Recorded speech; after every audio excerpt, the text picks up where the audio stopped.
Good evening. This is the February 13th, 2018 Issaquah City Council Services and Safety Committee. I am Chris Ray, the chair. To my right are council members Mariah Batiste and council member Victoria Hunt. This evening we have a full agenda. We are going to take on Agenda Bill 7544, Arch 2018 Work Program and Administrative Budget. Agenda Bill 7545, Arch 2017 Fall Trust Fund. Agenda Bill 7522, creating the Visit Issaquah organization. Agenda Bill 7540, amendment to IMC Chapter 3.32, collection of delinquent local improvement district assessments. Agenda Bill 7479, the 2019-2020 Human Services Grant funding target. And Agenda Bill 7552, police staffing resources. Welcome, everyone. So without further ado, let's get on to 7544. Okay, so I'm Kristen Leeson. I'm with the Development Services Department. I'm sort of along for the ride tonight. We're fortunate to have Arthur Sullivan here, who is the Program Manager for Regional Coalition for Housing, Arch, and he's going to present the two items. The two items we have, 7544 and 7545, are our annual agenda bills that we bring through here every year. One is the Arch Work Program for the city, for actually all of Arch, for its region, and then the administrative budget. And 7545 is the Arch Trust Fund for the fall 2017 round. So I'm going to let Arthur Sullivan present those.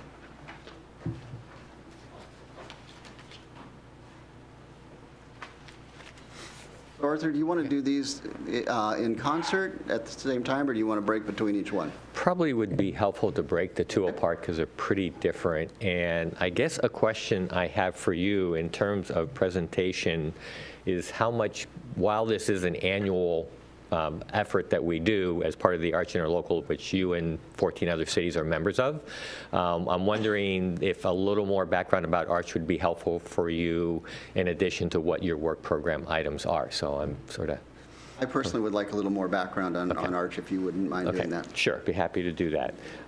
So Arch is an interlocal agency. So we are created as a partnership between cities. We are not a legal entity. I am staff to 14 cities. Arch has an executive board. We're formed through an interlocal agreement that all the cities who are members are parties to, and that agreement includes a provision that the annual work program and the annual budget is reviewed and approved by all the member councils. And the process for getting to that point, structurally, Arch is an organization which has an executive board, which are the chief administrators of each jurisdiction or another senior staff person. At this point, Emily Moon serves on the executive board, and she's actually the chair of the executive board at Arch this year. We also have a citizen advisory board, which are residents from across East King County who help us with the trust fund recommendations in particular. Arch was formed in the early 1990s, basically as a way for cities to basically have a resource to them to help them in their local efforts to address housing issues. And the idea was that the cities could more efficiently work on the topic of affordable housing by having shared staff and also at times sharing resources, which is what the second agenda item is about specifically. And the areas of activities, the decision when this was put together was not to create a new form of government, but rather to help those governments that are in place already, but create this structure where you can share the resources.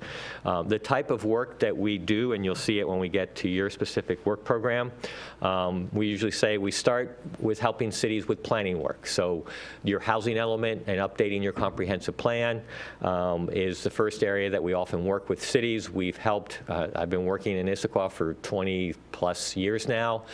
We help then when plans go into programs and policies. So something you're looking at is accessory dwelling units. Well, about 10 years ago, you looked at accessory dwelling units, and we help staff that work.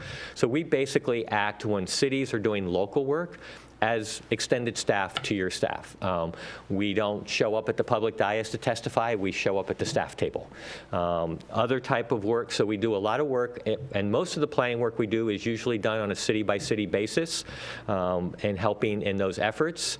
Once cities create programs, you need to then administer those programs. And so one of the roles that ARCH has pretty much universally served for all the cities is we help with the day-to-day administration. We don't take over the administration, but we do the frontline administration. But the agreements, like for Issaquah Highlands and Talus and other developments in town that have affordable housing provisions or finance projects such as Mine Hill, they're still city contracts. But we're the ones who help draft the contract. They're still signed off by the city, but just like you have specialized transportation staff, we'll do most of the legwork. But if there are issues, we go back into the city administrative system and work with them to work out any issues on that front. So that's the second area in which we do quite a bit of work. We are currently now administering, I think we're close to 700 ownership homes that have long-term resale covenants amongst all the members, and I think we're getting close to 5,000 rental units that are monitored. So one of our jobs is not only get the contracts done, but review those projects annually to make sure they're complying with all the agreements they've made with the cities through their contracts. Another area is that we provide information to the public. People who need affordable housing or both rental and ownership, they can come, they call us. We have information on our website about opportunities throughout East King County, and they can get on lists with us that therefore hopefully gets more information directly to the owners. We do not own or operate any housing. We are there to serve the public function or fit in where the public function fits in there. And then finally, we've been involved with a lot of community conversation on the topic of housing, both for officials, but for the community as a whole. So we've worked in that area as well. So our role is basically to help cities in things that they would have done even without ARCH, but to have specialized staff to help them with that. So when you look at that, I can sort of jump over to sort of the work program and show you how that reflects here. Is in the work program, the process we go through is we send out, it's generally done looking at what we did the previous year. We go to all the cities and we say, what activities do you have? And sometimes many of those activities are done city by city, and you will see in that report there is a separate section on Issaquah items. But some of the things like the trust fund and other items we sometimes do collectively. And so some of those that we've been working on this year include areas around long-term strategies for funding affordable housing through the cities. So we coordinate it. We've also been having conversations with councils, representatives for the last 2 years about how might that look going into the future. We are helping cities often work on surplus property or transit sites. That's something we've done over time. Sometimes we're helping coordinate cities because there's multiple sites out there, and you'll see that in this funding round. But we also then help individual cities in the process that are on their sites. But we also say, we understand the funding world. We'll help you sort of fit in and dovetail with other, not only your project into other funding sources, but making sure the different projects on the east side, how do they dovetail together. And then we've been working on shelters for the last few years. It's something that's been a challenge. One of the projects you'll see tonight is for a shelter in Kirkland. We've been helping Bellevue work on men's shelter, and then Redmond a number of years ago was doing shelter for young adults. So that's been a conversation where all the cities sat around the same table. We talked with all the mayors about 3 years ago about an approach to that, sort of let them get their input, what they thought made sense, and then we help implement the ideas that we did research on. Another idea that we're sort of doing collectively is King County Housing Authority have things called vouchers, which are things where residents try to find housing that's the most affordable form of housing we can have. Residents pay based on their income, but it's getting harder and harder for people with vouchers to find housing in East King County because of housing costs. So we've been talking to the Housing Authority for the past year and with all the city staffs together, and we're trying to find ways we might be able to link some of the affordable housing in the community through land use programs to get people with vouchers into those units. So those are examples of where we work together.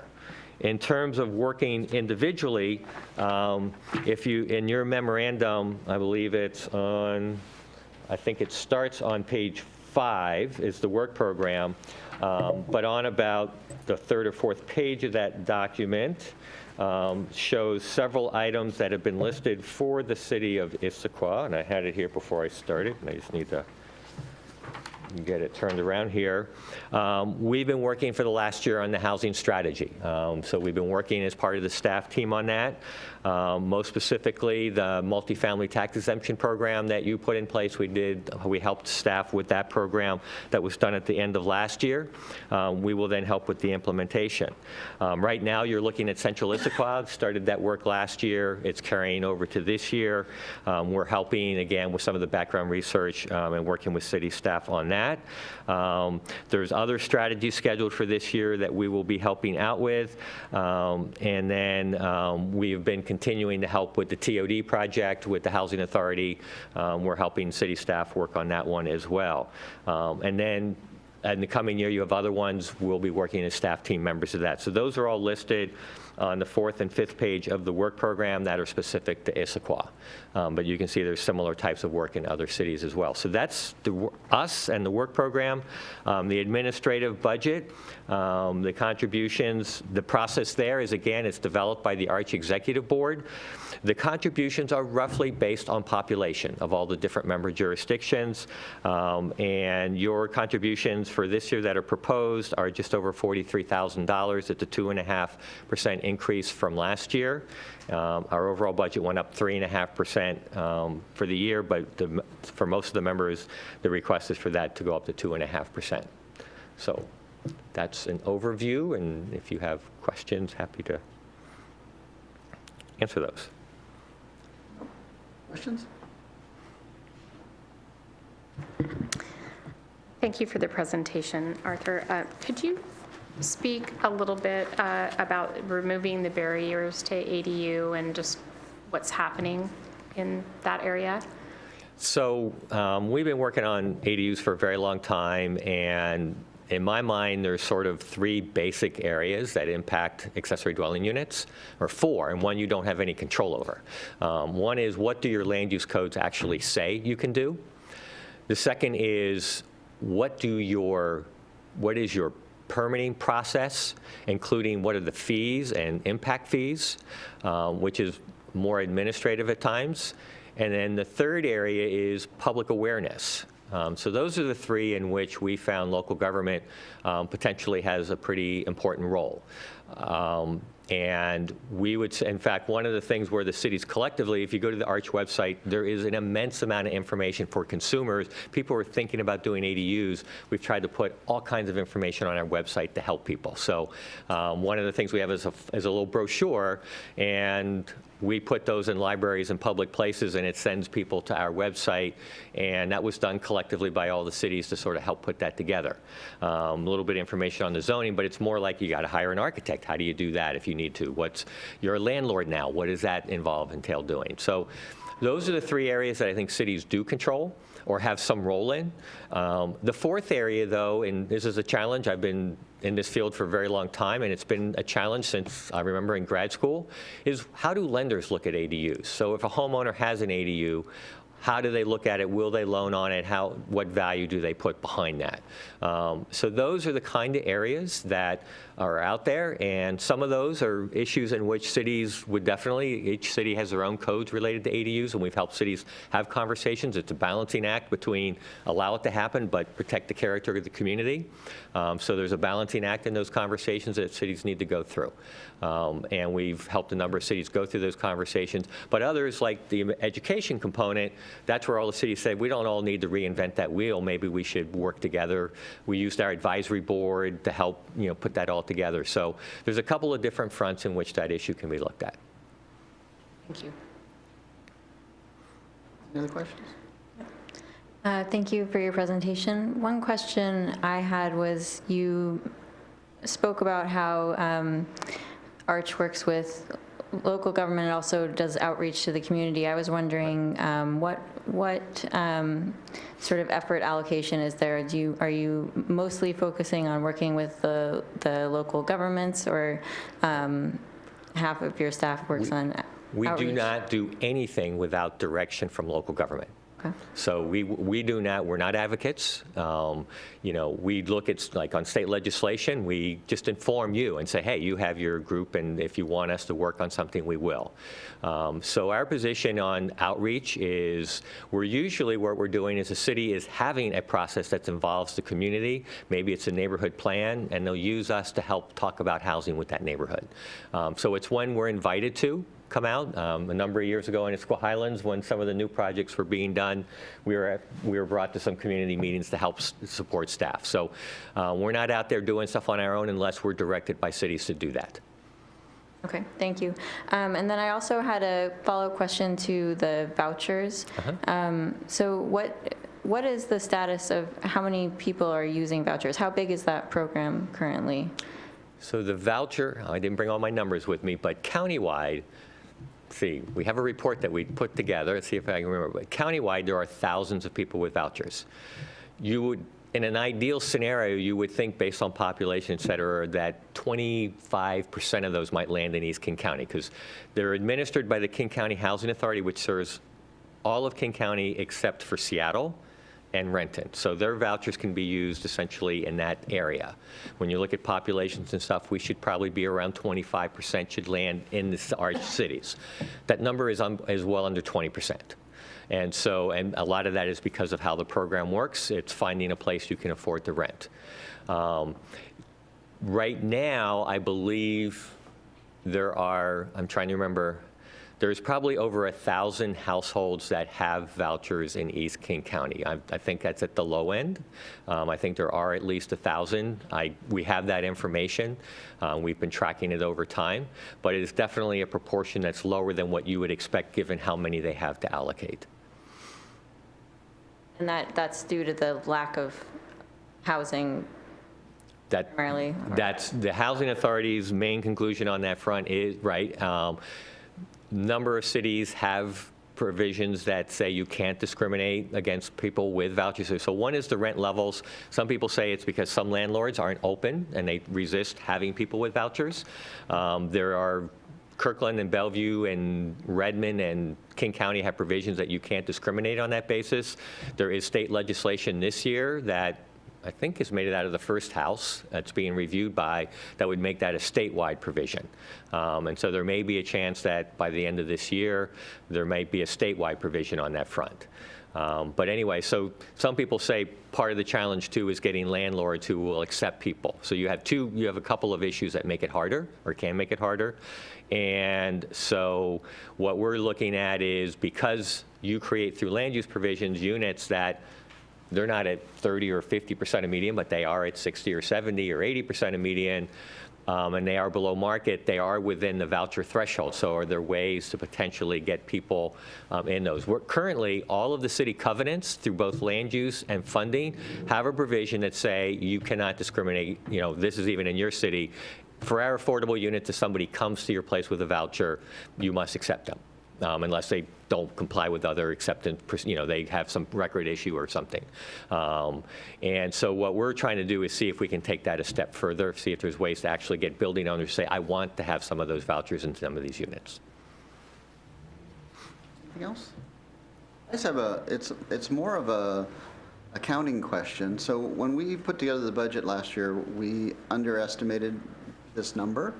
And it seems like this is something we should know kind of going in, so we should be pretty much spot on. Do we have any insights to why? I mean, like I said, it's not a huge amount of money, but I'm just kind of curious why we're off. Well, so last year this happened, and I thought it was a blip, because in the past it happened magically, and it was always kind of right or above. Thought it was a blip last year, but this is the second year in a row that it's happened. We've had staff changes and role changes over the past few years, and I think there's just been a disconnect within the city. So I think we need to do a better job of working with Arch to track what has happened. It won't happen again next year. Great answer. Okay. Thank you. So we do, in the interlocal, it says we have to start drafting our budget like in the summer, and so we start sharing it and just getting it to all the right people who work on stuff. So we are cognizant of trying to get information early when we can as well, and sometimes the information, our numbers are floating too, because our costs, if you look at the budget, you'll see most of our costs is staffing. And we are all Bellevue employees, so until we know what the final COLAs are and everything like that, that's always floating, and we often don't know that till later in the process. So we have preliminary information, and then we don't get final information sometimes till your budget's gone to the council. So that can contribute to some of that confusion too some years. Any other questions? So we are going to take public comment this evening. Is there anybody who would like to talk about the Arch 2018 work program and administrative budget? All right, seeing none, we will close public comment. So the question on the table is whether or not to approve the proposed 2018 Arch administrative work program budget, including additional allocation of $1,366 for a total of $43,666, and direct the finance director to include the $1,366 in a subsequent 2018 budget amendment utilizing the general fund. Any discussion? Well, I'm in favor of approving this, as I think that it is an annual increase that's being asked of all of the cities, and I believe that this is important work that they're doing with the city. So the question, we've been asked to return this to March 5th City Council meeting. Regular business or consent calendar? I would probably put this on regular business just to give, to let everyone, really take a look and be able to speak to it if they'd like to.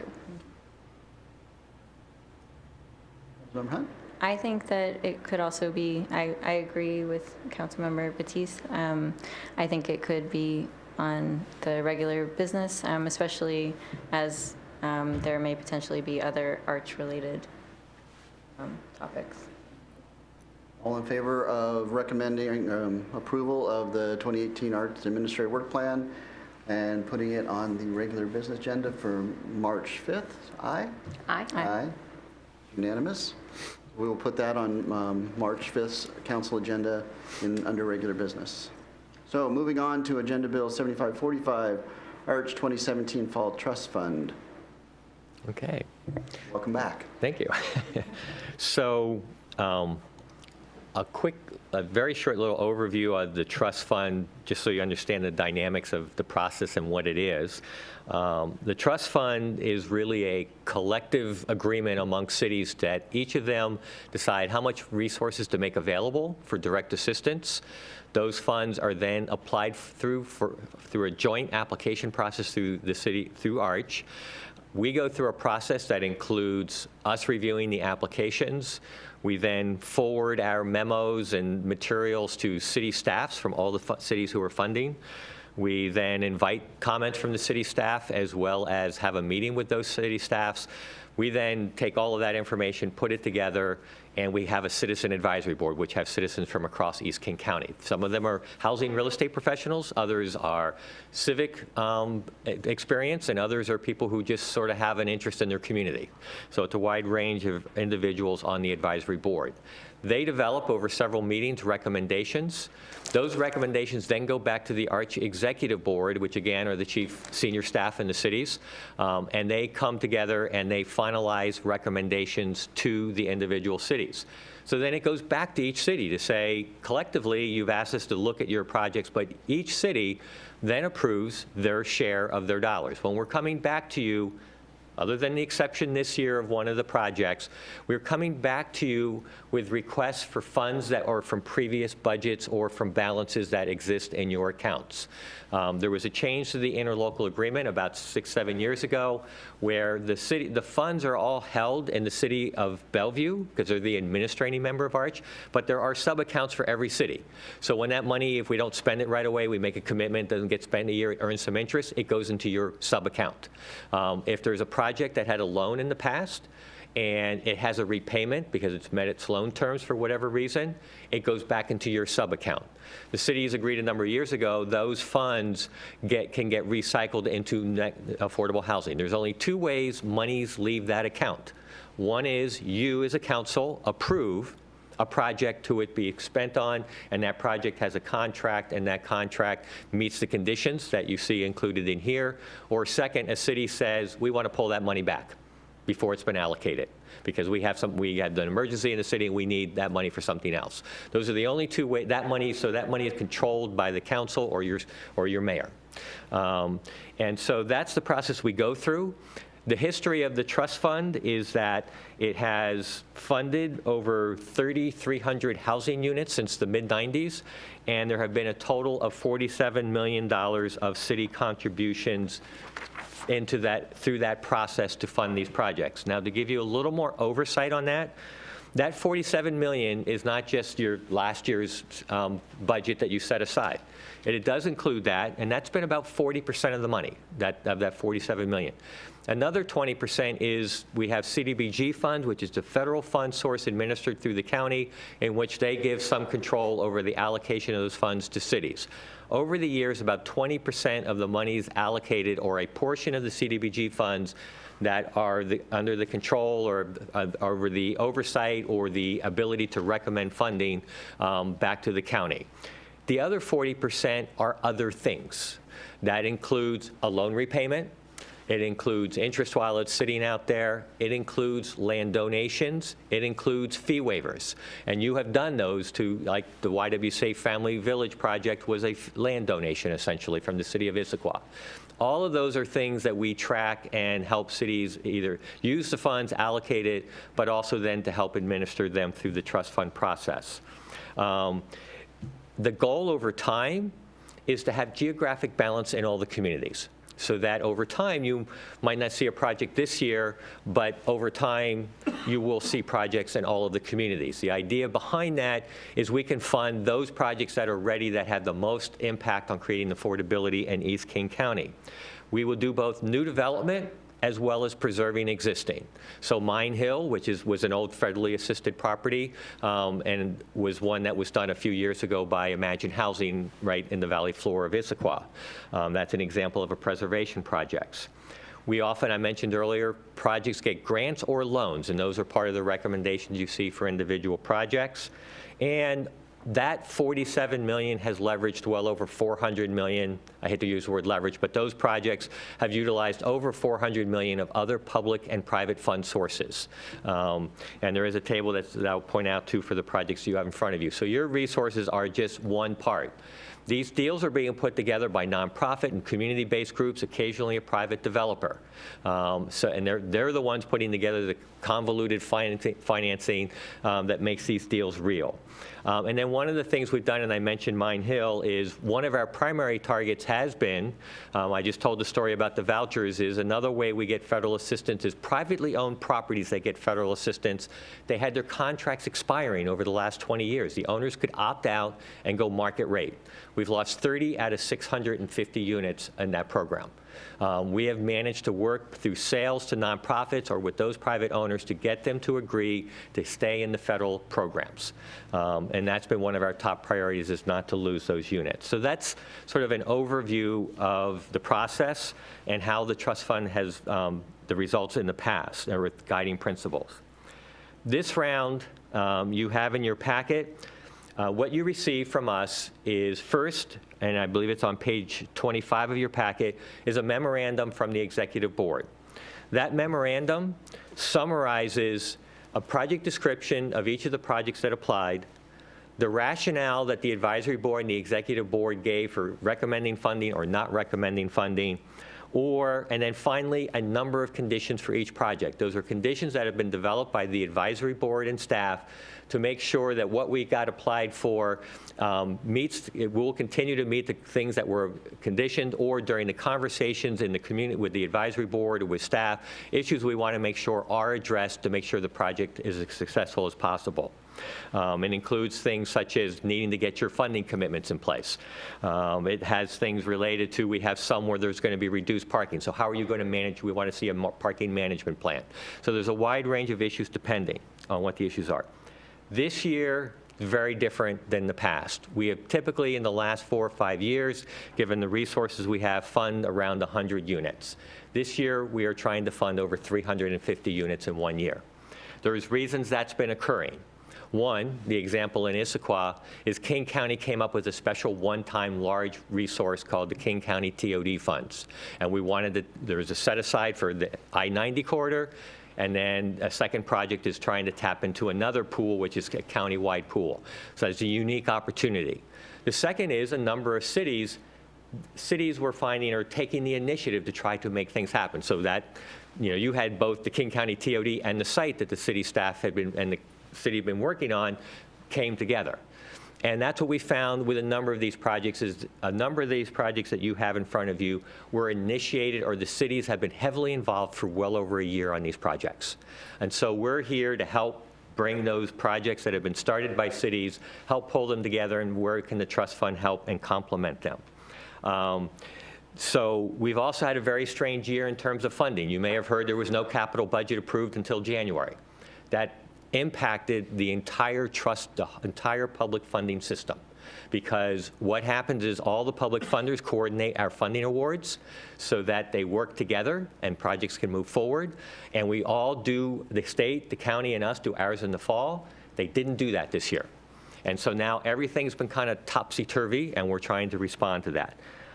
All of those circumstances lead to a round quite unlike anything we've had in the last 10 years. And that's why, but what we have is we have 5 projects we're proposing to be funded, 4 of them to the city of Issaquah. The 5th one is being funded fully by the city of Kirkland. And those 4 projects, in addition to the memorandum that I explained, there are several summary charts, and probably the chart on page 41 is the simplest one to look at. And the first project is the family and women's shelter that the cities have been working on, and Kirkland's taken a lead role on for the last year and a half. That would provide up to 100 beds for women and family, separated in each subsections for each. Not only would it be shelter, but day services in the facility as well. And that one, Catholic Community Services is partnering with Sophia's Way. 2 groups have been operating on interim facilities for the last 5 years or more, shelters on the east side. The second project is another homeless proposal, Congregations for the Homeless. They have been doing a variety of different types of housing for homeless men. You might have heard of the sessions going on in Bellevue for the men's shelter, but another program and what they came into us this round for is to do a group home. They have been doing group homes. They have, I think, 10 of them now for the last 10 plus years, and they rent a house. And they have 5 or 6 men in that house, and they have supervision in that house, and it's sort of a stepping stone. It's for men who've been through some programs, who are ready to be a little more independent, but aren't ready for their own apartment. And so that's a program where they wanted to buy a house so that they have more long-term stability at a certain property. So that's one in which they were proposing 3 homes. We are recommending they come in for 1 home, and let's see how it really works. And also because other public funders have been prioritizing some others, so we wanted to keep the ask down to a minimum. The third and fourth projects are large developments that have a lot of similarities to them, but they both responded to the King County TOD program. The first one is Imagine Housing in Redmond, and that is a project that is on a single podium that will have 260 units, half of which will be built by a market rate developer, and the other half will be affordable housing using a wide variety of funding sources, and will have homeless units at 30% of median, 40% of median, 50% of median, and 60% of median, and some units also reserved for persons with developmental disabilities. A very, very complex project using a variety of fund sources. And if you go actually to the next page, you can see the range of sources used. And I'm going to come back to that point in a minute. And then the last one is the Trailhead project by the King County Housing Authority. Again, single podium.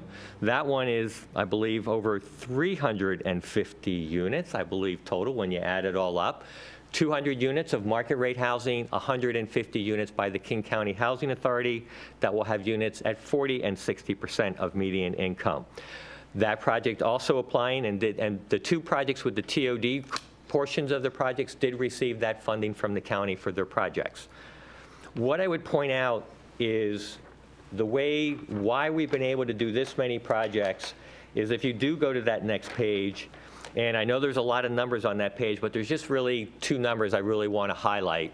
The first is that the cities contribute, or 3 numbers I want to highlight. The first is that that the amount of money that the cities are being asked to put up, which is $3.8 million plus $700,000 of CDBG, that is more than we've done in the past. And you might also notice that there's $500,000 last year from the Estera project. They came to us last year with a concept. We liked it enough to say, come back to us in a year and address a whole range of issues, and they have done that. But that amount of money is significantly more than we've done in the past, partially because we didn't use all our resources last year, but partially because we've gotten some relatively large repayments from some projects, and we've also had some new projects that didn't fully utilize the allocations we had made in the past. So those funds became available again. But as significant, if not more significant, is the number right below that that shows $10 million of other city resources. In your case, for the Trailhead project, there's over $2.8 million of fee waivers that would be assisting that project. That's a very significant local contribution. You can see for the trail, if you go across the page, though, that you can see the city of Kirkland is putting up an additional at least $1.3 million. They might even put more in. They had a land sale. They're doing some fee waivers like you are. They are also going to build some of the off-site infrastructure. They have also cobbled together some extra resources. In the case of Imagine Housing in Redmond, the city has found negotiated, it's a very large master development. They basically negotiated with one of the owners where they have an affordability requirement because the city's land use has an affordability requirement. They went to one builder, they went to all the builders in the master plan community, and they said, would one of you be willing to give cash instead of building your units at 80% of median? And one builder said, I will do that. And so what they're doing is they're taking that money, moving it to 2 parcels away, and that will help subsidize so that we can get down to the 30 and 50% level. So that's $4 million from the city of Redmond. So you can see here, all these cities have been working very hard to find ways to provide supplemental, and that's the reason why we're in a position that we hope we can get this many units done in 1 year. But then we got hit with construction costs. And so one of the other issues that we've been facing is that we do have some of the conditions have contingency awards that say, and that's part of the award for the Trailhead has that same condition, is we're setting aside this much, but some amount of that you need to come back to the Arch Executive Board when you have updated budgets, when you're a little further down the road, to make sure you fully need all of those resources. Just like we had some projects turn money back in this year, we want to make sure that before we finalize the contracts, that the amount that we're reserving here is fully needed. And so that we're trying to message, make sure you're doing other forms of cost containment and that you've gotten your other funds. The final piece is we also, you'll notice, have an $850,000 forward commitment of 2018 funds. Because of the state trust fund process, the Imagine Housing project is needed to have full funding in order to apply for tax credits, which you can see here will generate over $10 million of the cost for that project. The deadline was the day before the state capital budget was approved. So the executive board is recommending that we be willing to put up $850,000 if needed. They are applying to the state trust fund tomorrow. We're hoping they will get funded by that. If not, we're recommending we be willing to spend up to $850,000 of this year 2018 funds. Again, the logic being able to get 388 units is a very rare opportunity, and so we felt it was worthwhile in this case. We are hoping that we won't need that last contingency, but we don't know. The state may say no to that and stuff. All of these projects, you can see all those other numbers below. If those other pieces don't come together, our funds don't go out the door. So while all of these other fund sources aren't committed at this time, we have conditions. Their application process is in the next 6 months or so. If not, then we only give them so much time to pull their financing together. That's one of the conditions for each project. And if they can't pull it all together, then they have to go back through a new application process. Or if they need more money in the end, they have to come back in for an application process. So quite a complex round, and you may have questions about specific projects or conditions. I'd be happy to try to answer those. Any questions?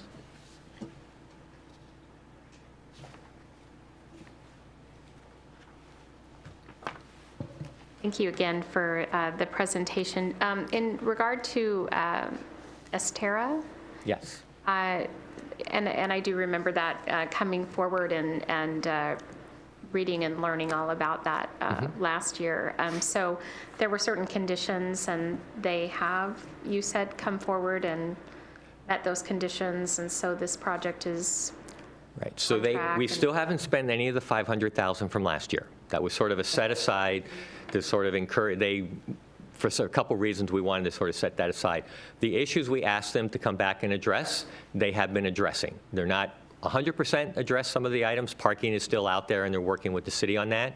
But it has come much further along. The main issues have been addressed, and so we feel that it's a project that's moving forward in the right direction and is now ready to get a more normal type commitment at this point.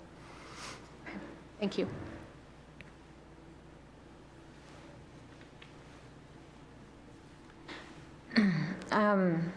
So on page 23 of our packet, there's a section item, and it has the, it lists the amount, housing projects in an amount not to exceed 210,031. So is that wording not to exceed, is that because of potentially a project doesn't meet the requirements, and then you said the money doesn't go out the door? I'm just wondering about why it's worded as Right. a max. Right, because as I said, projects, there's a couple reasons why. The first is as you explicitly see for several of these projects, we put a contingency in to deal with potential construction inflation. And so those are ones that even before they start, we will be monitoring to see if they really need the full allocation. The second is sometimes, projects have to have a certain construction contingency in their budgets for their investors. The tax credits are in bringing in investors, and they want to make sure things look good. If a project doesn't, some of our funds might be, part of your funds might be construction contingency. So if they don't need the construction contingency, then they wouldn't get the full amount. So that's where I was mentioning there's two projects that Imagine finished in the last year. Both of those, one going into the construction didn't need all its resources. The other one finished construction and didn't need all its contingency. So that's why we say not to exceed. I just have a couple of questions for you. One is, we have siting locations on all of the projects except for the men's homeless Correct. shelter. Yes. Do you have any idea where that might be located? So the conditions say it would be in East King County. And we've asked, and they would literally, we said, would you do it in Bothell, would you do it this? And they would say they can do a house in any of the communities. So it's a matter, this is, the other time we find ourselves in this situation is with the group homes for developmentally disabled. Because when you're trying to buy a house, you can't tie it up for 6 months and get the funding. So what we do is we get the funding together, and then they go out and look for a house. But you'll notice there's conditions about notifying the city where they are finding a house. We don't have to go and look at their rehab scope and make sure that, we put a limit on how much they can do for acquisition and rehab, so they can either buy a newer house in great condition or an older house that needs more rehab. We want to also see their neighborhood outreach plan so that they be good neighbors. So you'll see a little more specialized conditions because there isn't a site at this point in time. And then of the 4 projects that were Yes. being asked to fund, what are the anticipated start dates? We have completion dates, Okay. but I wasn't sure when we were going to start on this. So, good question. The women's and family shelter, they are in a position where they've been already working with the city on started the entitlement process. It's not a really large structure. That's one that could be under construction this year, which for the way the world works, that's like now. That's considered shovel-ready. Astera Park Block 6B, the Astera Park one, that also could be ready to start construction end of the year, beginning of next year. The men's group home they need the other state and county money, and once they do that and get a contract together, they will start looking for a home. So those 3 are ready to happen. The 5th one, which you don't have here, which is Kirkland owns a small building that they bought for another purpose, and they're going to transfer it to the Housing Authority. That's going to happen in about 2 months. And then finally, the Trailhead one is the exception. Yours is such a complex project. The private partner wanted to see the funding commitments in place, so that one is like 2 years out for start of construction. But there's a logic why we think it's worthwhile making commitments, and that's one reason why that has that contingency, is because it's so early in the process that we want to make sure they come back and go to the advisory board and executive board when they're closer, when a more typical time frame for looking at them. I think you said this, and but I'm just going to reiterate it for my own clarification. So if we agree to fund one of these things and something happens and the project doesn't go forward, then the money just reverts back to the city. Right, because it's in your account and it doesn't leave it until it's ready to leave. So if the contract conditions don't get, so we might even sign a contract, but that contract will have a number of conditions that are shaped on the conditions you see here. And so those have to be met before money can go out the door. Any other questions? So the Catholic Community Services of Western Washington and Sophia Way, so they are partnering on the shelter. Is that Sophia Way, is that the only shelter, or is this an additional shelter? This is an addition, well, they've been operating a winter shelter for the last, how many years now? 10? Is it almost 10 now? That's what I was thinking of. And that's, so they have, and that shelter has been in the winter wherever they can find a space. This is trying to give a home to that particular facility. Sophia Way has other types of shelter and housing that they own. This is where the discussion with the cities have been, is for these shelters, we've been doing that way. If we had a building, it would be a better place. And not only that, but it might be able to then house other services better, and et cetera. So that's where I said we brought all the mayors together like 3 years ago and said, this is how we've been doing it. Here's another model. Should we try to pull that model off? And that may also then allow, depending on the level of community support, to expand it beyond just wintertime. How much will depend on community response. But so you've got a facility you can control where right now they have to leave because it's being used for other purposes.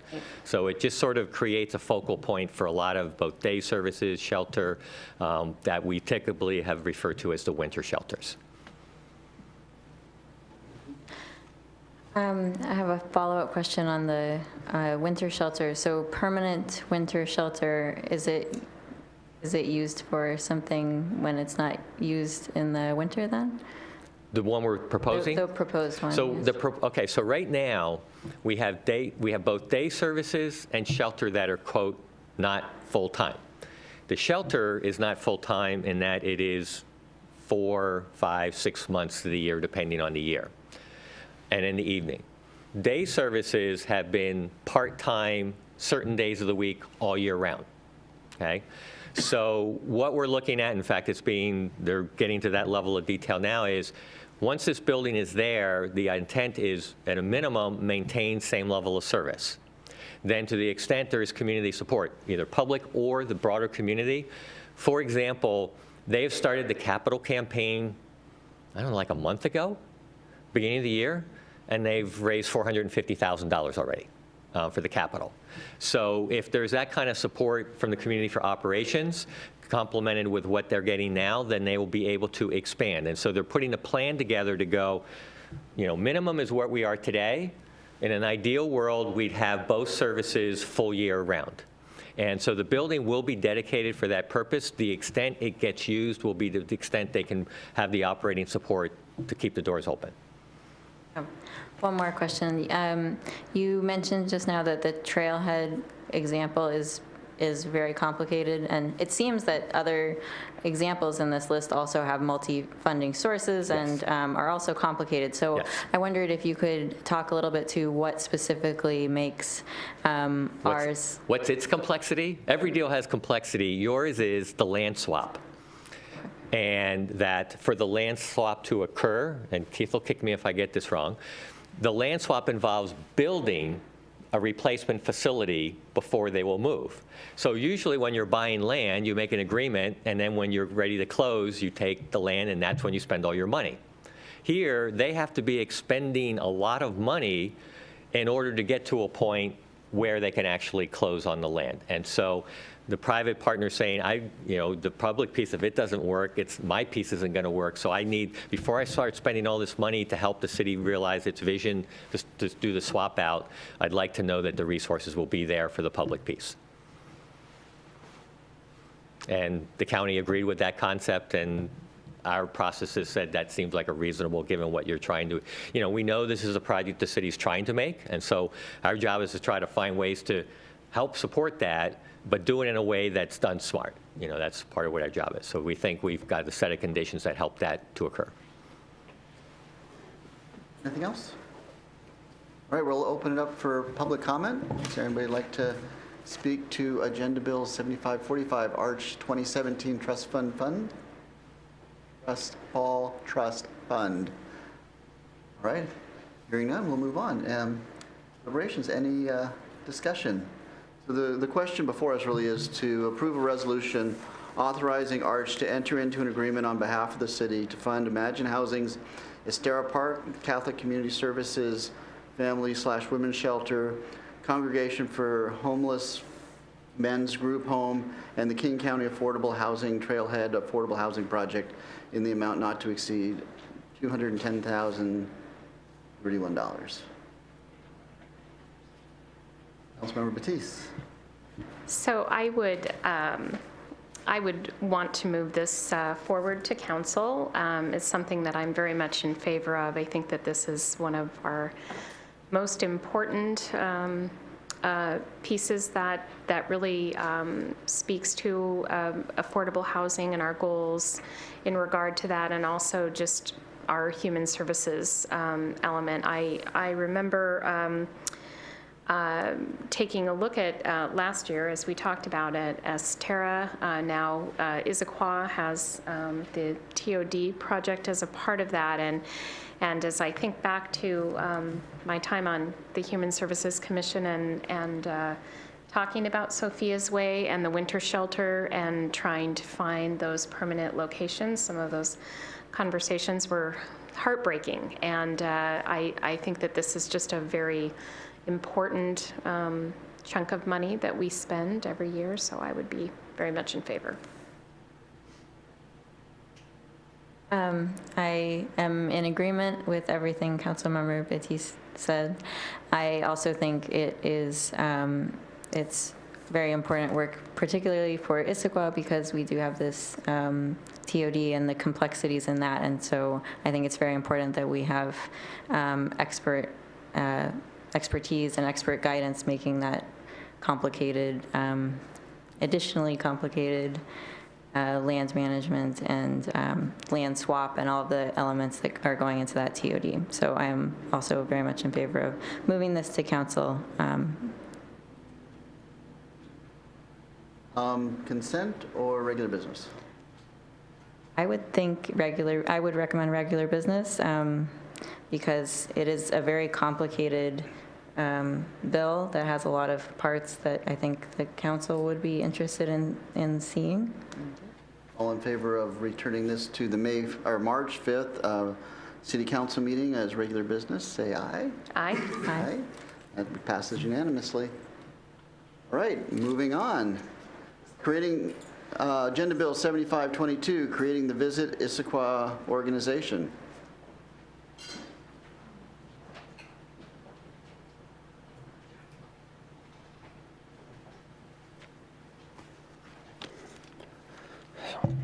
Good evening. My name is Tim Dutter. I'm one of the economic development managers for the city. I'm here to give an update on the LTAC and the DMO. Let's just get that out of the way right away. The DMO is the Destination Marketing Organization. I know there's a lot of acronyms, but I want to be clear on that one. So if you recall, services last time, we were going to go to the public forum. We held our public forum, and the Services and Safety Committee requested that we give an update. That's what I'm here to do. But if you don't mind, I'd like to digress for just a few minutes. It was a busy day for tourism. I'd like to give you a few updates, if that's okay. Please do. Okay. So I was on a conference call today with the Washington Tourism Alliance. Green Rubino actually has a contract for the state's tourism marketing plan. Hamilton McCullough works for Green Rubino. He's actually on our LTAC as one of our members representing the Chamber of Commerce. So the state hasn't done state-funded marketing. Will you just define LTAC for anybody who might be watching? Sure. The LTAC is the Lodging Tax Advisory Committee, the lodging tax that's provided by the hotels. So the state hasn't done state-funded marketing since 2011 when they disbanded the tourism office. So right now, and this is temporary, Washington is the only state without state-funded tourism, and that's really where the LTAC comes from. They left it up to the cities and municipalities that do it. So with the state moving forward to create their marketing plan, I think that it's an ideal time to create the DMO so that we can align that with the state's future projects. And let me just give you a quick example of that. The state has a five-step approach to their tourism plan. The first one is promote the state itself. The second part is create a prioritized set of marketing tools that other DMOs can access. The third is build online resources for visitors and for the industry. The fourth is market to specific countries. And the fifth is small-scale development. So if you think about that, our DMO could actually use that as a guideline, almost like the Main Street program in DIA. Issaquah's DMO, if you think about the first part, one, promotes Issaquah itself. Two, create a set of marketing tools that our nonprofits and tourism entities can access. Three, build online resources for Issaquah's visitors. Four, market to specific regions, areas, and counties, not countries. And five, collaborate on the small-scale development with our partners, so the Chamber, Fish, DIA, Village Theater, Parks and Rec. So that was kind of an update, quick update on that phone call today. I thought it was relevant. Like I said, it was a busy day for tourism, and this happens quite often. A gentleman came into my office, and he's holding an event in September here, a geocache coin event. The details aren't important, but let me tell you what I found intriguing and what is important. He's going to book 200 to 300 hotel rooms here in Issaquah, not in Seattle, in Issaquah. He's flying in, there are a few dozen people flying in from Germany. And here's the icing on the cake. I brought him with me. He's using BOEMS, our local our local business, to advertise First Coins. What's he looking for? He's looking for help marketing. He's looking for a little bit of startup money to get his, since it's a coin event, he's creating a coin for Issaquah. And he's not looking for a lot of money, but this is something that a tourism director would kind of be on top of. So I can help him out for temporarily, but this is kind of, I'm just kind of trying to show the need for a tourism director. And like I said, today was particularly a day for tourism. I got a call from Bud Worley, and he's holding the Budweiser Chevy Classic here in Issaquah, and he left me a voicemail. He's looking for aerial footage of the city. Drone footage to show that he can use somehow in that event. And we probably do have that on hand and we can find it, but a tourism director would have those assets available and ready on hand for them. We have a meeting tomorrow concerning, we're meeting with the Seattle Sports Commission, Economic Development, our planners, the city, State Parks Director, to discuss, we all know about the AVP, to see what kind of things we can put in place. The LTAC isn't really prepared to market the AVP. That's why we need a tourism board and a tourism director. They're not a marketing group. They're a couple hoteliers, a couple nonprofits, and then Paul Winterstein and myself. While we all think we can do marketing, it's not our area of expertise. So those are just a couple quick updates. Like I said, thanks for allowing me to digress. If it's okay, I'd like to proceed to the update on the public forum. We held it at the depot. It was well attended. I think we had about 20 people there, different businesses, nonprofits, public. Christina was there. So here's kind of what we heard from the public regarding, after we gave the presentation, the same presentation that we gave to services when I was here last time. I kind of broke it down into a fork. Future items to consider, and then things that we think we can implement almost immediately in 2018. So let me tell you about the future items to consider. And these are just public comments, so keep that in mind. The first one was Issaquah needs a conference center. The second one was the state of Washington has disbanded their tourism department and cities need to step up to the plate to do that. If you haven't seen the figures, it's the fourth largest industry in Washington. Brings in over 177,000 jobs, 21 billion annually into the economy. And these people that are at this, they knew that. They said that it's good for the small business owners. They said that we should target the local area, the region for shopping. And somebody asked if we had a pro forma for when it would pay for itself. I don't have that pro forma. And then that we should keep in mind to seek alternative funding down the road through a TPA or a TIA. I'm not sure what a TIA is, but a TPA is a Tourism Promotion Authority. So those were the future comments to consider. The 2018 things that we thought were important that we could probably implement right away. One, they said to create metrics and measurables. We can do that. We can record the hotel occupancy rate. And then we can measure the increase in marketing from that, and we can measure it to see if this DMO is doing their job and if it's working. And we can also measure the local sales tax. The second and the biggest thing that we heard was that there wasn't enough funding for the marketing, put more money into the marketing. And if you recall, the LTAC has between 600 and 700,000 in reserves. We could do that very easily. We can appropriate that money and put 100,000 into marketing on top of what they already have, which is close to 80,000 each year. So then they would have 180,000. When we mentioned that, they seemed to think that was okay.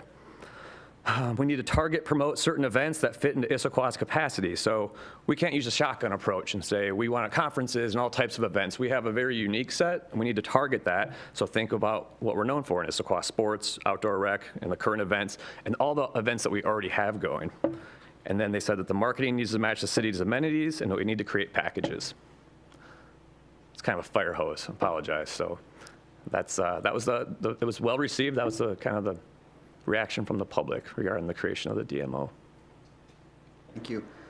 Questions? Councilmember Batiste. Hi, Mariah. Thank you. Hi. Thank you for your presentation. I'm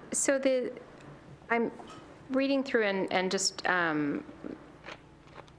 if you can just, I want to make sure that I'm understanding this correctly. So the Roger Brooks study was done in 2014. Yes. And that was the last time we actually had a study or any information done, but then there was a consultant hired later with not a lot of success in bringing things in, but we haven't had another study since 2014. The 2014 was the research, the study where Roger Brooks basically gave a strategic plan for tourism. They attempted to hire a temporary person to kind of come in and kind of do what we're doing now. They didn't get a lot of response on it. It didn't have the organization, the structure. right. So when we send this RFP out, and hopefully we can send it out on February 20th, the RFP is ready to go, but it's going to have a board of directors to report to. It's going to be a nonprofit organization. They're going to be the executive director. They're going to have a clear mission, clear metrics, and what they need to do. I think we'll get a lot better response than bringing in a temporary person to kind of schedule events. Is the kind of the way it was written. Okay. One more. Can you talk to me more about the Tourism Promotion Authority? A TPA is where you can create a certain tourism area, almost like a BID, Business Improvement District, and you can create a certain tax to help fund tourism. So like, for instance, in Seattle, they have a tourism district, and they impose a certain tax, like on the restaurants. It's a small tax, but that goes into extra funding for tourism. And the restaurants and whatnot that are in that district typically support it because they see the influx of the impact of it from what the DMO there is doing, basically. Does that make sense? I think so. So what we're talking about is something that is within the confines of Issaquah, but there would be the opportunity to do something more Absolutely. regional or in a certain area around tourism, like the lake. Yes, we're leaving that option open to work in a regional partnership. It can eventually get to be, they can add a TPA to it down the road. We're just trying to use the lodging tax dollars that we already have. We're not that far yet. And if you look at what Snoqualmie and North Bend are doing, they have their own campaign kind of going, Savor Snoqualmie. We want to reach out to them and try to work together in a regional collaboration to promote tourism. We could do that. So are they doing something that is more multi-city, Snoqualmie and North Bend, or do It's they really have their just own? Snoqualmie and North Bend right now. Okay. But we could reach out to them and come in on that. Okay. It depends on how that board wants to go and what the director wants to do, but I would hope that they're working in a regional partnership.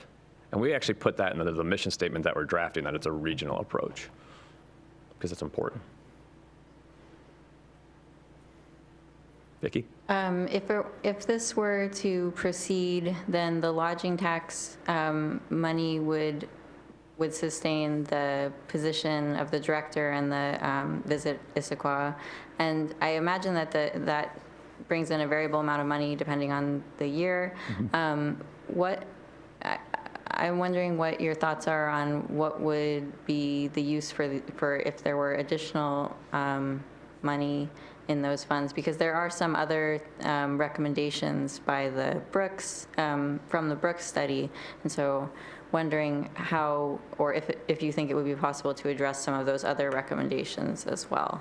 What recommendations are you referring to? So one that wasn't going forward, but expends lodging tax dollars as economic development funds, for example. So in the past, they were given back out to nonprofits, much like the capacity grants that we do.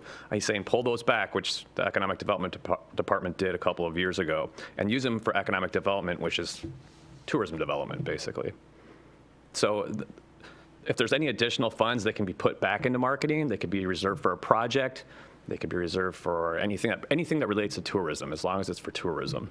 Okay, so it would just sort of be a rolling funds that would be spent out by Visit Issaquah to create a cycle of funding. Yeah, the money's there. We want them to start spending in marketing. We've got these cool events coming up.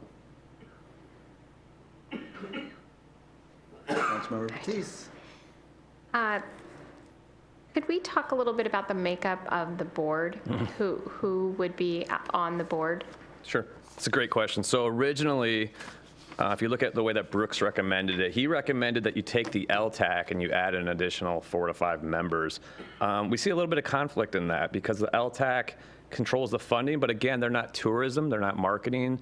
That's not really the right board that I think we're looking for with a new entity and trying to do something new. So we've reached out. I have a couple examples. I'll just give you a few. And some of these people have committed. Some of them we haven't approached yet.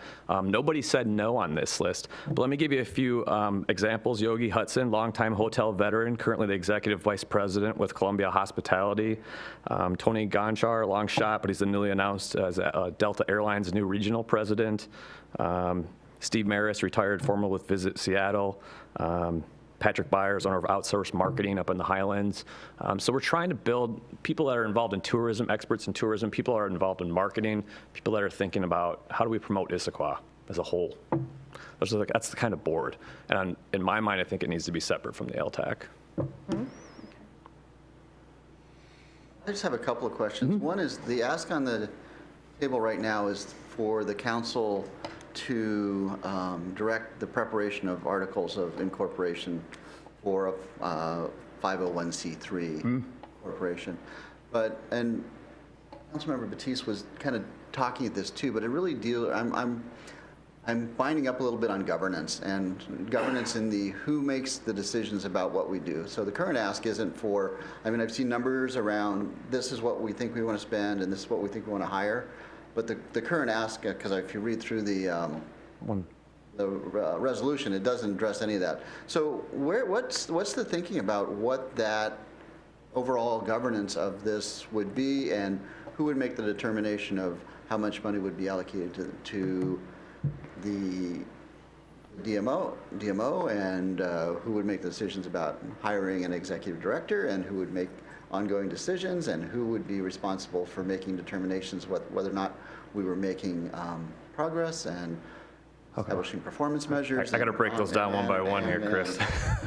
So in terms of the governance, so we're requesting to file the articles of incorporation, basically allowing me as the city rep to go out and hire an attorney to help us file those articles of incorporation and write the bylaws. That's what this would allow me to do, basically.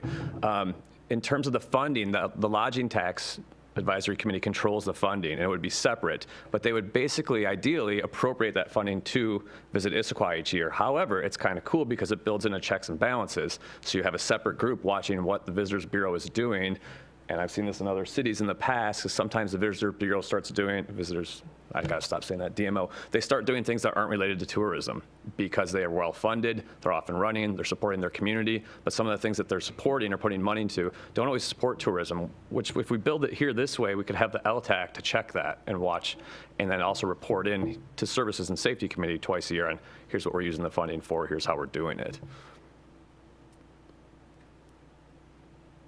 And then we need to hire an attorney to help access the funds, because like you, I don't know how that works specifically. The finance director probably does. Anything else? A follow-up to that, I noticed that it said somewhere in here that the DMO would report to City Council. That would be biannual? At a minimum. We could write that into the bylaws. Okay. This agenda bill is asking, file the articles and appropriate the money. But good questions, and those will be addressed in the bylaws. So you just said something that I wasn't seeing. So you said that? write the bylaws and appropriate the money. File the articles of incorporation. I see, right? I see file the articles of incorporation, but I don't see appropriate the money. appropriate the funds in the agenda bill. It's in there. Should we request for 172,000? I was looking at the resolution. Ah. Didn't see it in the resolution. The resolution came before the agenda bill. Okay. It's request for 172, 150 to get the director, and then another 22 in startup fees for the attorney. Any assistance or anything else that we need, materials, overhead. But I had a follow-up to that. So the amount budgeted was 172 Yep. already, and so really the ask is for, So is the ask for 8,000 more than budgeted? We came in to ask for 180, but the LTAC every year has to set its budget before we did that, so they set it at 172 before my time. And then we came out and asked for 180, and they said, was 172 sufficient? We said, absolutely, we'll roll with that. Oh, but it's, okay, so this is because it was the older agenda bill. Okay. Anything else? Great questions. Thank you, Tim. Thank you. All right, we're going to hold public comment on Agenda Bill 7522. Anybody in the public like to comment on this one? Hey, seeing none, I move to deliberation. So we've been asked to direct the council to prepare and file articles of incorporation with the state of Washington to create a Visit Issaquah organization as a not-for-profit 501c3 organization, and also to allocate, I'm still not certain I see this in the ask, but allocate $180,000 to the new Visit Issaquah DMO organization. Councilmember Batiste. So I think this is an interesting idea. I would like to see this come back to a council work session. I think that there are still, for me, a lot of unanswered questions, and I don't think that we're in a big rush in regard to this. If we're going forward to creating the articles of incorporation, that kind of thing, I would assume that I would think we would be further along and have the board completely, all of that mapped out. And I would like to know more about what the rest of the council thinks about looking at this in a regional approach. I realize that that we could form that, and then it sounds like it could grow into a more regional approach. But to me, there's a few unanswered questions, and I also, I'm just thinking about the marketing side of things and making sure that we're bringing enough of the marketing side into that when I think about the board, and we haven't had a study done to say this is what we should do since 2014. That could just be me, but things move and shake pretty fast, and I just want to make sure that I would just love to hear what the rest of the council has to say. I think it might be something good that we could use at a council work session, talk about at a council work session.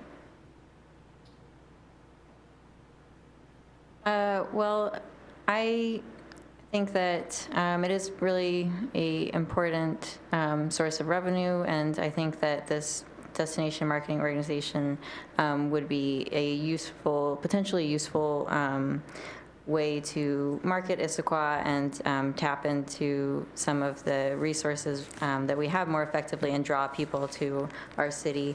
I think they would probably also be able to connect some of the dots, for example, with these sports events that would come here. We also have a sports medicine specialty, and so maybe this marketing organization could sort of connect the dots and be able to attract tourism in a way that makes sense specifically for Issaquah and give that personal touch. One of the comments that I noticed in the public comments from the January 17th event was that don't be everything for everyone. Don't try to be everything for everyone, and really focus in on what's specific to us. And so I think that this position has the potential to really do that.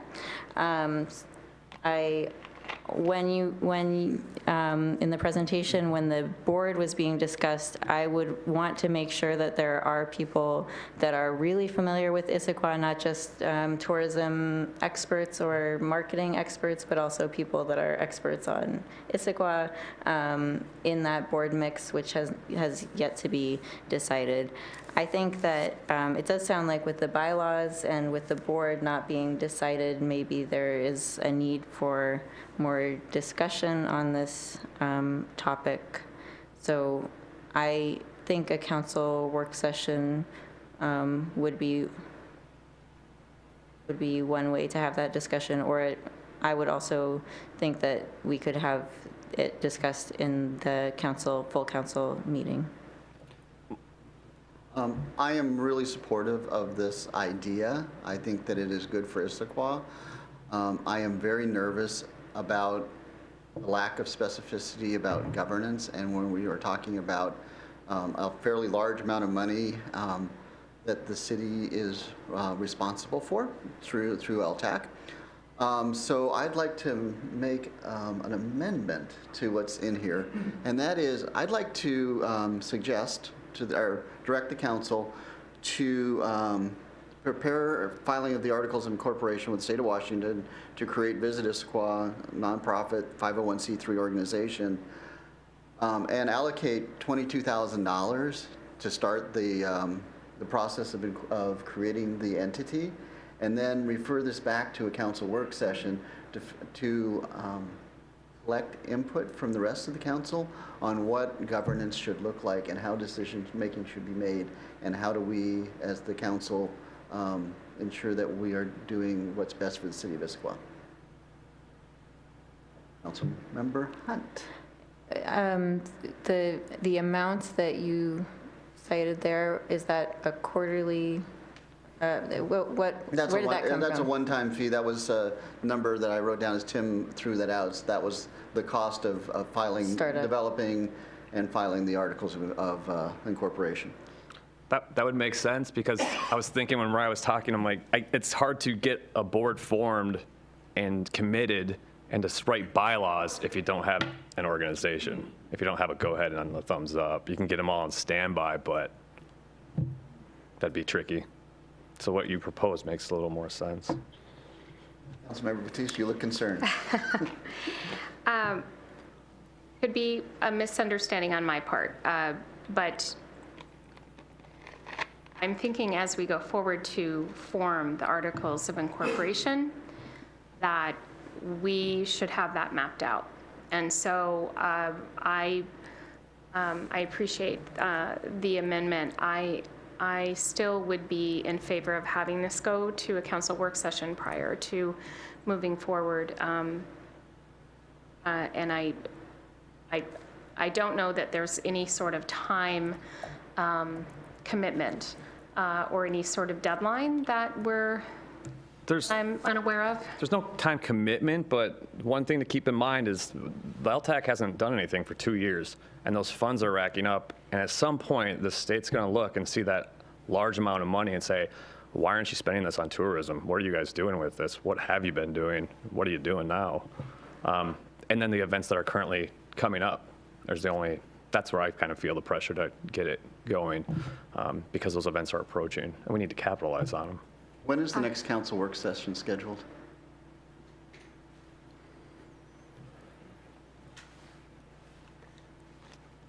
Well, that's what I was going to say, within March a month. 12th? Yeah, Okay. within a month.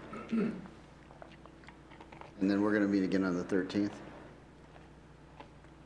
So let me try this one. Why don't we refer this back to the March 12th, or carry this forward to the March 12th full council work session to address issues around funding and governance, and then bring that back here to the March 13th Services and Safety Committee for final review and approval, and then we'll push it forward? Councilmember Batiste? That I like that recommendation, and I would just add more information about the TPA. Okay. For the council work session? Yes. Okay. All right, so we're going to move this to the March 12th council work session to review governance and funding and to present to the entire council more information on TPAs. And then based on that, we will look to see that coming back to Services and Safety on the 13th of March. All in favor? Aye. Let's do it. Aye. Lisa, Scott, you get that? All right.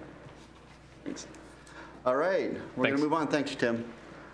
All right, Agenda Bill 7540, amendments to IMC Chapter 3.32, collection of delinquent local improvement district assessments.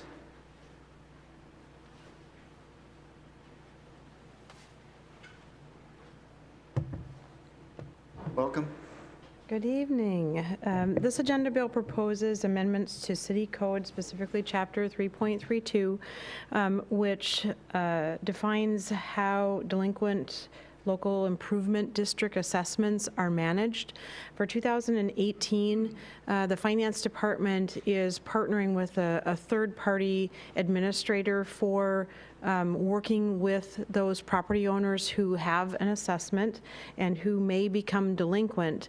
And so essentially housekeeping items in the code are to shift the date from the required March timeframe to a November timeframe so that we have more time to work with the property owner in the case of a delinquent assessment where we don't want to go to foreclosure so soon in the year and have an opportunity to work out a payment schedule rather than go down the foreclosure route.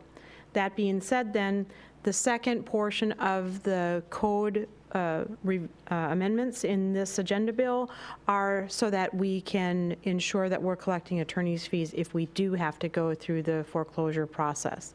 So with that, I'd be happy to answer any questions. I've identified in the agenda bill some information about what special assessments are, but those are the two proposed amendments to City Code. Any questions? Councilmember Hunt? So the proposed change would give a lot more time. I'm just wondering if this is the first time that this has come up and needed an extension, or if there's something specific about needing the extension at this time for these specific delinquencies. The reason that this has come up now is that we're partnering with a third-party administrator for collection of the assessments. And so that's why this is a recommendation from that third-party administrator. It's a more efficient process and utilizing skills of a collection agency in order to work with delinquent property owners. So yes, first time that this has come up. Otherwise, we were dealing with this internally, and our staffing resources did not match that of someone who deals with collections and then the foreclosure process. I don't have any questions. We're going to take public comment. If there's anybody who'd like to speak to Agenda Bill 7540, amendments to IMC 3.32, collection of delinquent lid assessments. Seeing none, we'll close public comment. So the question before us really is to approve amendments to IMC 3.32.070 that changes closure date from March 1st to November 1st for delinquent LID assessments, and to amend IMC 3.32.090 to include provisions to collect reasonable attorney fees associated with any foreclosure. Any discussion? I am in support of this. I think that potentially looking for a new response doing the same thing wouldn't make sense, but this is the first time that they're asking for an extension, and I think in that case it makes sense to allow more time. I'm supporting this idea too. So we've been asked to return this to the February 20th council meeting. Consent or regular business? I would suggest consent. Okay, so all in favor of amending IMC 3.32.70 and 3.32.90 and returning to the City Council on the consent calendar for the February 20th meeting, say aye. Aye. Aye. That passes unanimously. We're going to send it back to council. Thank you. Have a good evening. Thank you. Thank you. All right, we're efficient. All right, so we're going to move on to Agenda Bill 7479, which is the 2019-2020 Human Services Grant Funding Targets. Yes, I don't know if I can be that fast. I'll try to be efficient. Good evening. I'm Martha Sassarosi, Human Services and Social Sustainability Coordinator with the Office of Sustainability. I am here this evening, yes, to talk about Agenda Bill 7479, which is coming to council to set a funding target for human services grants for the next 2 years. So we're talking about, 2019, 2020. I'll provide some background information and an overview of current funding before speaking to the funding target recommendation. So first, I want to speak to how this work relates to the human services element of the city's comprehensive plan. So the vision of the human services element states Issaquah strives to be a sustainable and healthy community where every person is important and where meeting basic human needs is a shared responsibility between individuals and the community. The element calls for the city to support and coordinate with providers to meet community needs. So city support currently encompasses staffing, grant funding, ARCH funding that was mentioned earlier this evening, some pass-through grant dollars for the Influence the Choice group, for which the city is a fiscal agent, and then a small amount of custodial services for the senior center. The entire human services budget is approximately $650,000 to $700,000 per year. So at $371,500 in 2018, the human services grants are a significant portion of that overall human services funding amount, and a significant part of our effort to meeting community needs. So as for the human services funding process, the city is part of a 17-city funding collaborative that uses a shared biannual application process.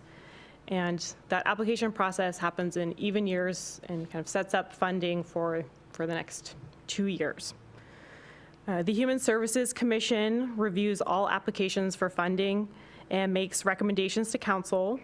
Those recommendations are reviewed as part of the annual budget process. We last reviewed applications in 2016, and those were for funding to be received in 2017 and 2018. The application period for 2019 and 2020 funding is going to open on March 5th. Applications will be due by April 10th, and the Human Services Commission anticipates beginning their review process in May. The city's current funding, as I mentioned, is at $371,500.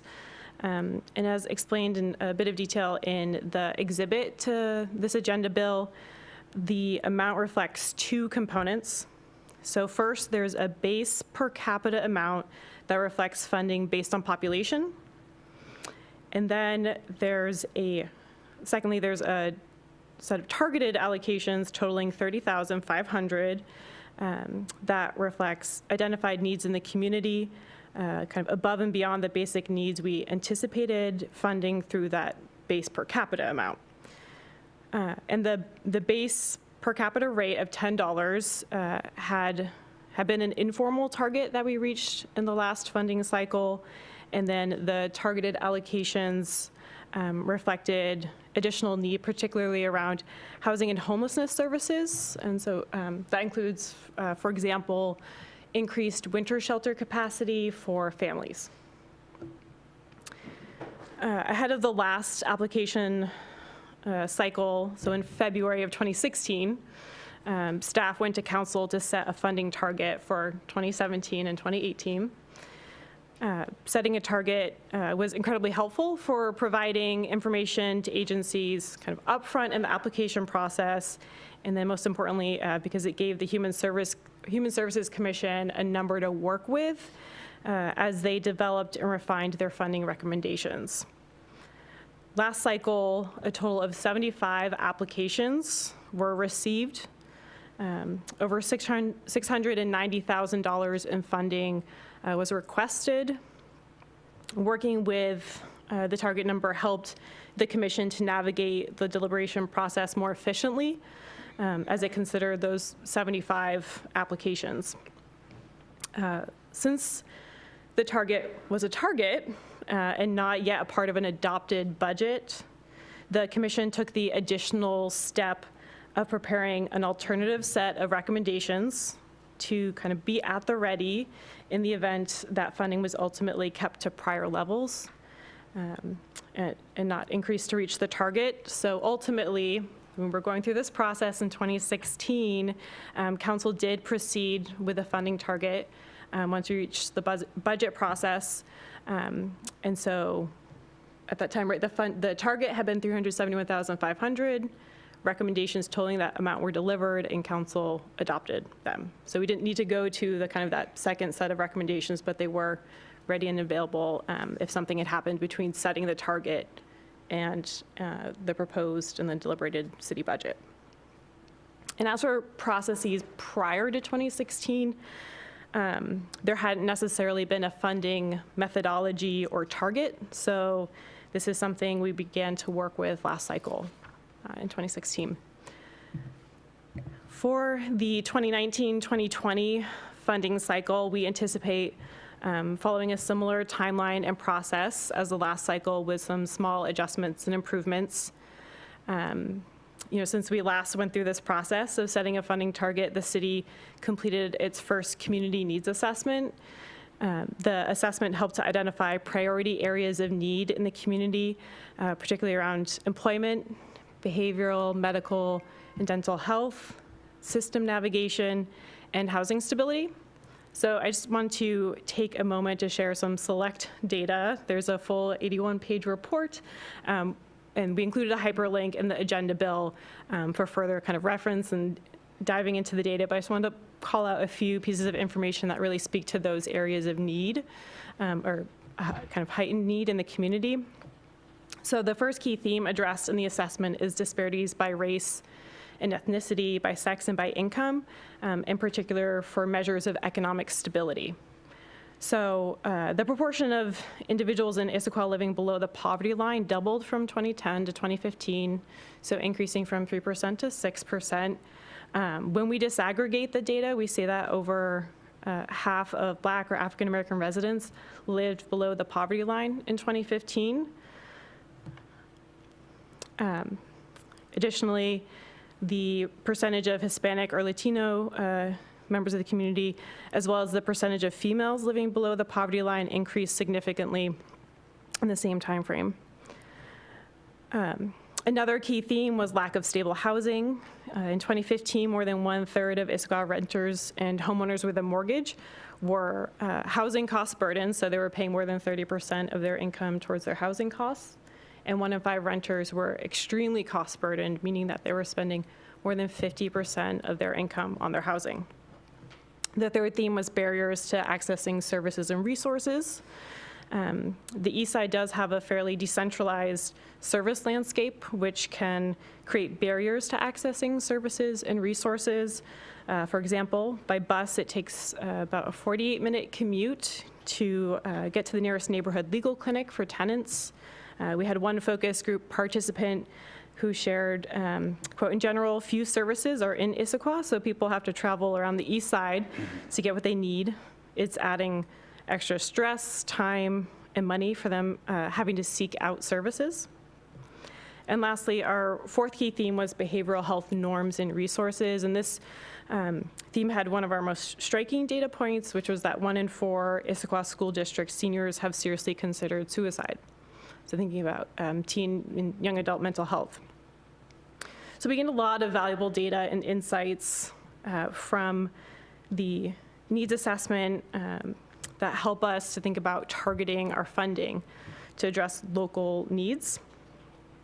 As the exhibit explains, the $112,000 in targeted allocations is focused on addressing these areas. And again, those are employment and economic stability, housing stability, behavioral health, along with medical and dental, and system navigation to access services and resources. And then for the population-based portion of the funding target, we maintained the $10 per capita rate and just apply that to a population estimate for 2019, for the first year of funding, to get a total of $383,000 for that kind of base population component. So when you sum those two pieces together, you get a total funding target of $495,000 per year. And I just wanted to mention that staff again anticipate that, like last cycle, the commission would prepare a set of recommendations based on the target and also prepare a backup set of recommendations, knowing that we're so far ahead of the budget process, but also not wanting to kind of send them back to start fresh should there be a consideration to reducing the overall amount for human services grants. So they would, again, also create kind of a second set of recommendations as a backup option, and that would, we anticipate that would be based on that $383,000, so it would at least maintain the $10 per capita. And so with that, I've shared a lot of numbers and methodology, and welcome questions. Any questions? Member Batiste? We go down the line. Thank you for the presentation, Martha. Can you speak a little bit about the $10 per capita? That was what we had in the last cycle. As I'm reading through, trying to remember back on the amounts that the city ultimately awarded $371,500 in grants out of a total of $696,232 in requests. So just wondering, I know you've got a range for 10 and then you have a range for 15. And so wondering if you could just speak to that, and did you consider something in the middle? Did not consider something in the middle, and I'll just say also as I'm looking to, so David Fujimoto, Sustainability Director, is with us as well. So David, feel free to jump in. I think we were really looking to maintain the population-based approach, and then with the additional information we have, make a kind of more informed target, set a more informed number for the targeted allocations. Okay. Was the approach. The city, as I mentioned, doesn't have a set formula or methodology, and I think this was addressed a little bit in the exhibit, but approach also varies across the other East Side cities. So some take a somewhat similar approach of kind of mixing this kind of a per capita type number, but some include, for example, a COLA, so that they're increasing along with inflation, and then this other piece of kind of targeted funding, additional funding. So, but if I'm understanding, after getting all of the information from the needs assessment and that kind of thing, and looking at any kind of growth, that the focus was more looking at that targeted allocation number, as opposed to having the per capita rate increase. Yes. Okay. Thank you. I had somewhat similar questions. It seems that there's a lot of kind of in-between intermediate options between the targeted allocation and the per capita allocation. The option to maintain the 2017 targeted allocation, so between options A and B, the targeted allocation is tripled. One question I had about the targeted allocation was the 2017 targeted allocation also based on a needs assessment, and is that reflecting a growing need, or that's reflecting that now the newest needs assessment is much larger? Great question. So we did not have a needs assessment prior to the last funding cycle, so we had limited information to really estimate what need looked like. And that 30,500, that number was based on additional funding that the city had secured over the course of the prior funding cycle to address kind of emergent housing and homelessness needs. And so that was a way of kind of having our best guess of what the additional kind of focused or targeted dollars would be needed moving forward as well. But no needs assessment to use and kind of ground our kind of targets and data like we do this time.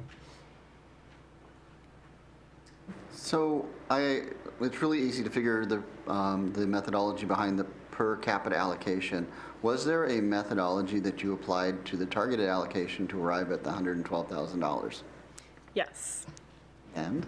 Yes. So for the targeted allocations, we keyed in on those priority needs identified in the needs assessment, and also had this other piece of information of being able to look at what service providers had requested in the previous round and indicated we see this level of need and we have the capacity to provide it. So as I mentioned, we had almost $700,000 in funding requests in the prior cycle.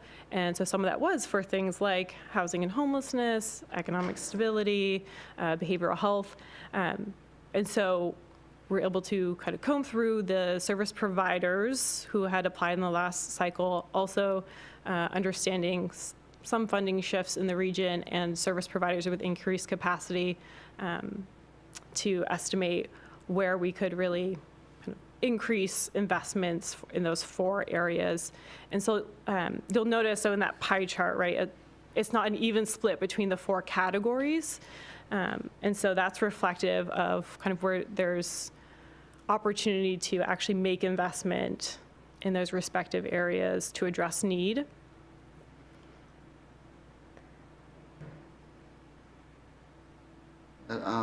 Thanks. Anything else? Okay, thank you, Martha. We're going to move on to public comment then. Seeing no public comment, we're going to move on to deliberation. So the question before us really is to recommend to the council set a target funding level for human services grants at a level of $10 per capita plus $112,000 in targeted funding for the 2019-2020 human services funding. Session? Councilmember Batiste. So I would wholeheartedly agree with the recommendation at the $10 per capita and the $112,000 targeted allocation at a minimum. I just wanted to say again, I said this a little bit earlier, but there were, in the last funding cycle, there were almost $700,000 in requests. And $371,500 in grants that were allocated after sitting on the Human Services Commission for years and going through the grant cycle. That is, it's just really heartbreaking. There are so many amazing organizations that have so much to offer. And we had a lot of information that came from other areas in regard to need. But now we've actually gone forward and gone through our own needs assessment, which is amazing. And I just applaud Human Services and the Office of Sustainability and the Commission for going forward with that. But now we understand better what the need is, and that's really driving that additional number. $10 was where we were at in the last funding cycle. I would love to see that inch up a little bit, but I do understand the hard work and dedication that goes in from the team that works on this, and they have a deep understanding of where the money is needed. And so if we're talking about that targeted allocation being an increased amount, then I would fully support that.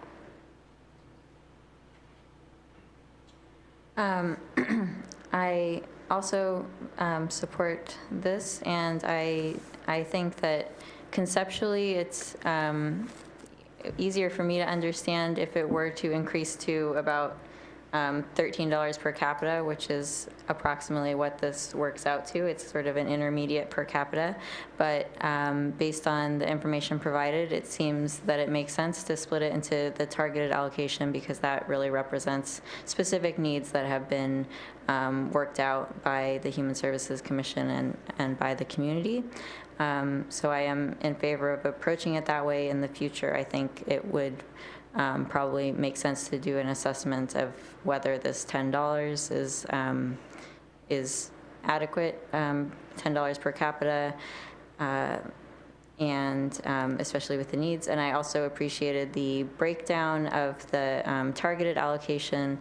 I would look forward to, in the future, seeing specific data about how the money that is allocated is influencing different metrics representing employment and representing housing stability and those different things. I'm sure some are more difficult to fully capture the impact, but I think that some metrics on the changes that come about would be very helpful in assessing the impact that this funding will have.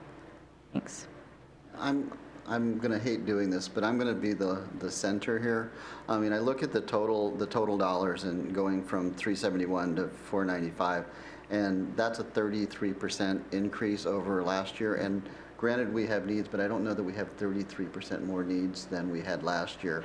And I think, Councilmember Hunt, you pointed out that the targeted allocation went up about 300%.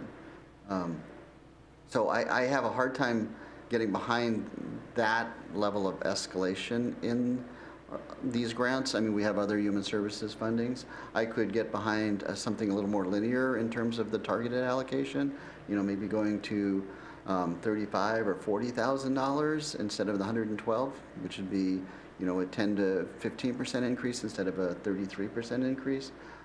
It just seems like this is a very large increase in a number that's not really tied to any good multiplier. I mean, I can't tie it back to per capita. I can't tie it back to, you know, it's harder for me to tie this back to something. So I have trouble with that number. So I would like to consider an alternative that looks more like $10 per capita, so $383,000 plus $40,000 in targeted allocation, which is a significant increase over last year as a percentage and in absolute dollars. Thoughts? Discussion? Councilmember Batiste. So I appreciate the additional thoughts on that particular subject. As I stated earlier, I think where I'm at is that I would be recommending the targeted allocation at a minimum. And so that would be very difficult for me to have that go down. I've sat for years on the Human Services Commission. I've seen the need. I've seen the lack of money and resources in this area, and I've seen the commission go through painstaking processes in terms of trying to decide where to allocate that money, and so the amount that's being asked, going from the $30,500 to the $112,000, is, I mean, just honestly, it's nowhere near what is even needed. So that's very difficult for me, and I understand we can boil it down to percentages and have a hard time with what we're seeing in terms of a percentage increase. But in terms of just the human services landscape and the needs assessment backing up a lot of that information, that would be hard for me to do. So let me, Councilmember Hunt, would you like to? Yeah. Well, I think that, so there is the linear component here because there's the per capita allocation, which is linearly increasing with our population. Right. And so that increase, I think definitely we would want to maintain. And then with the targeted allocation increase, which I did point out is a much larger percentage-wise increase, I think that it sounds to me that the original 2017 number wasn't based on the needs assessment, and it was a guess of well, it was not based on specific needs, but then there was an assessment made by the fact that so many applications came in and there was only so much funding.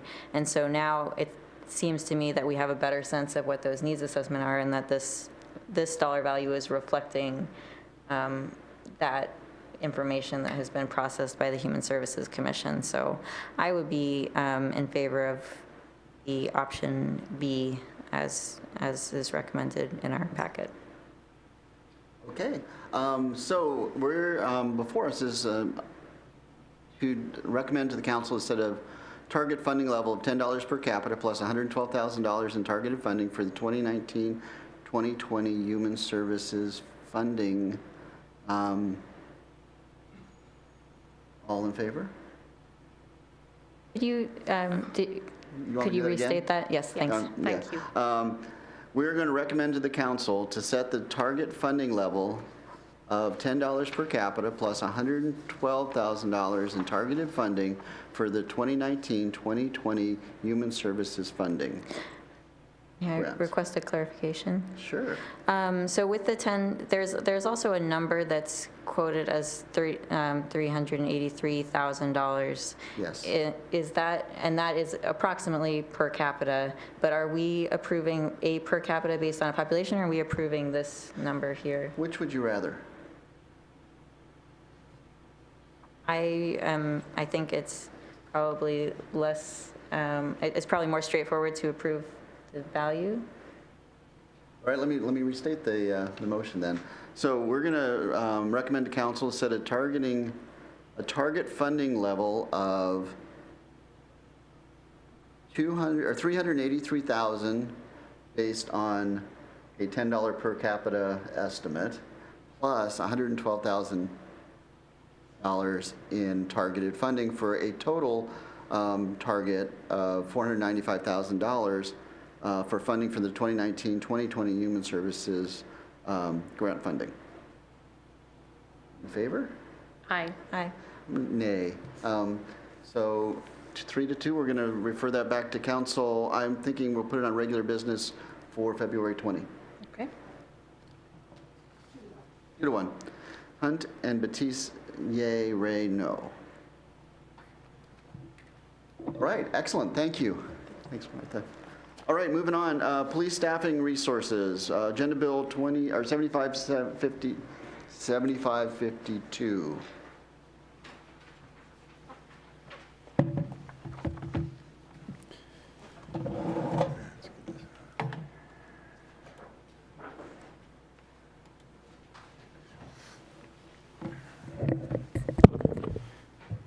Good evening. I am Chief Scott Beerbaum with the Police Department. Thank you for entertaining this conversation about Agenda Bill 7552 about police resourcing. The Agenda Bill originally started in the 2018 budget process during discussion for staffing for the police department. During that 2018 budget process, the staffing for police officers was increased from 37 FTE to 40 FTE to create that authorized staff of 40 FTE. During that process, though, the funding was not authorized. It was discussed by the council at that point to bring it back before council in the first quarter of 2018, and that is what has brought us back to you today.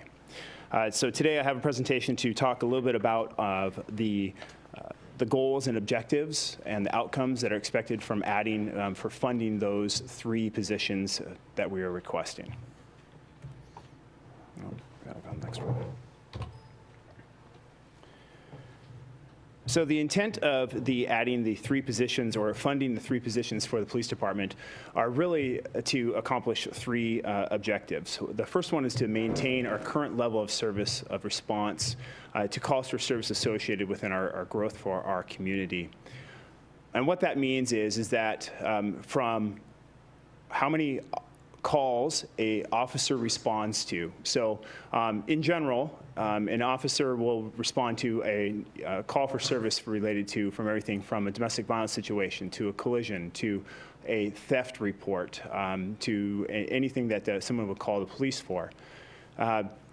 They're spread out throughout the department, throughout the officers, and they average approximately, well, we'll show you the graphs here in a little bit later. Not only does that response to the certain amount of calls, but how long it takes us to respond to calls is an important part as well. In the last few years, our emergency response has increased from about 3.5 minutes to 5 minutes for an emergency response call. An emergency response call is something related to like a crime of violence, a domestic violence situation, or a robbery, or a serious crime of violence or a serious incident. The second objective that we want to address is allocate our staffing resources to high demand times. Often it's forgotten that we are a 24-hour service and we have to spread our resources across the clock. Our department actually runs on a very lean staffing model where we have 4 squads of officers assigned to work 12-hour shifts, and so we actually have 6 officers per shift. That includes a sergeant, a corporal, and 4 officers. And so there's 4 squads spread out throughout the 24-hour clock on.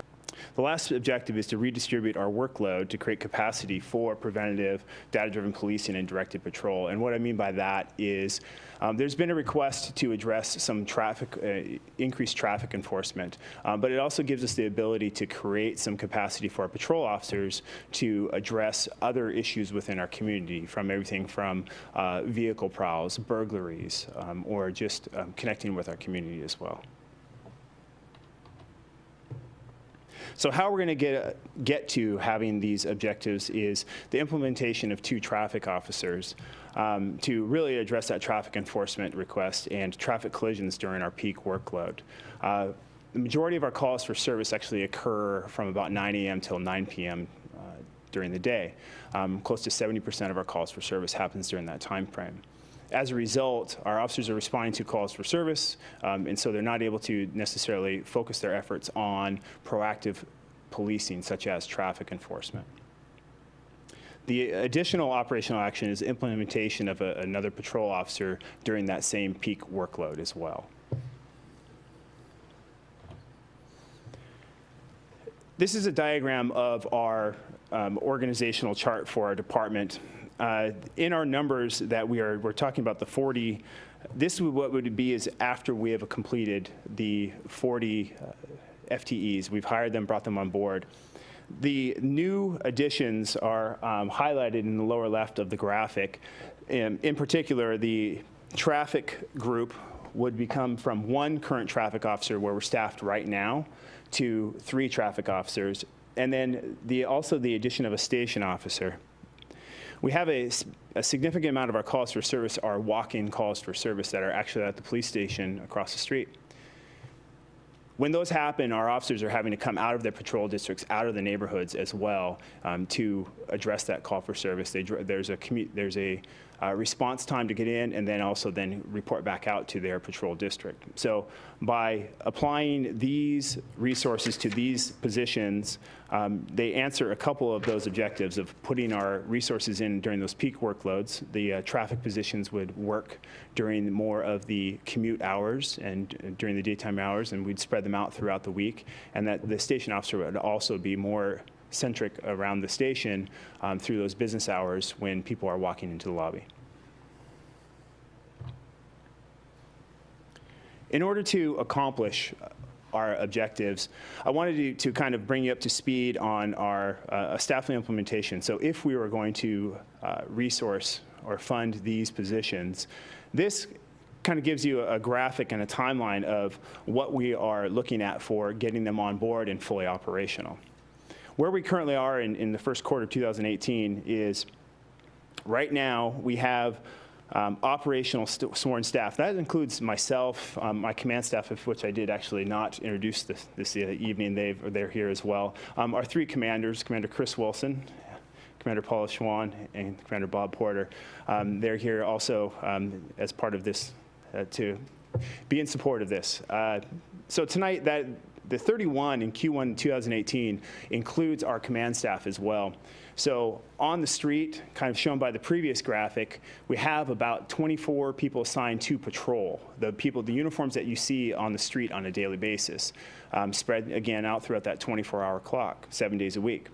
So we have additional staffing that are in investigations. We have an officer assigned to the school and a couple of officers assigned for community resource officer. That was associated with the grant that the city entered into in 2015 for those 2 positions. We currently have approximately 4 officers in training. What that means is that they, in fact, we just got back from a graduation from the academy today for one of our officers to come back and to begin the field training portion of their training. We have 4 of them that are currently in that process. We have 2 positions that are currently vacant, and what we mean is we do not have anyone hired for those positions at all right now. We're in the process of doing backgrounds on a couple of individuals, and we'll looking at hiring them soon. We also have the 3 vacant unfunded positions. Currently, those are the ones that were authorized during last year's budget deliberation. So as you see, as you kind of work through, is for the rest of the remainder of 2018, the staffing would be hired. We have to get them into through their training before they get fully operational. And ultimately, by second quarter of 2019, we would have everyone up and running. Now, there's a few variables associated with that, and some of the conversations that came up during the last budget conversations is talking about why we have vacancies. And we have several considerations when we look at hiring individuals. We have a lengthy onboarding process, from everything from doing a background investigation to make sure that they are suitable for the position. Then we have a delay time for waiting them to get them into proper training to the academy. And then once they've gone to the academy, attended, then they have to come back, and there's on-the-job, on-the-street training as well.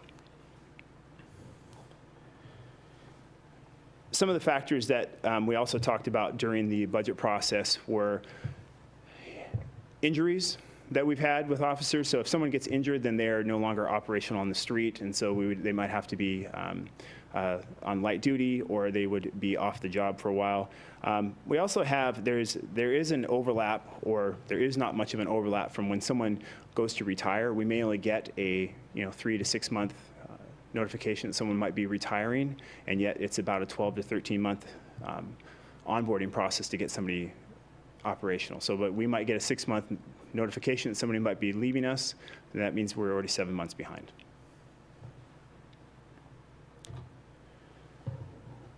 So this graphic is to kind of show you combination of when resources or when funding would be spent during the next through the second quarter of 2019, and then also some of the best case and maybe some of like the worst case scenarios for when people would actually be fully operational.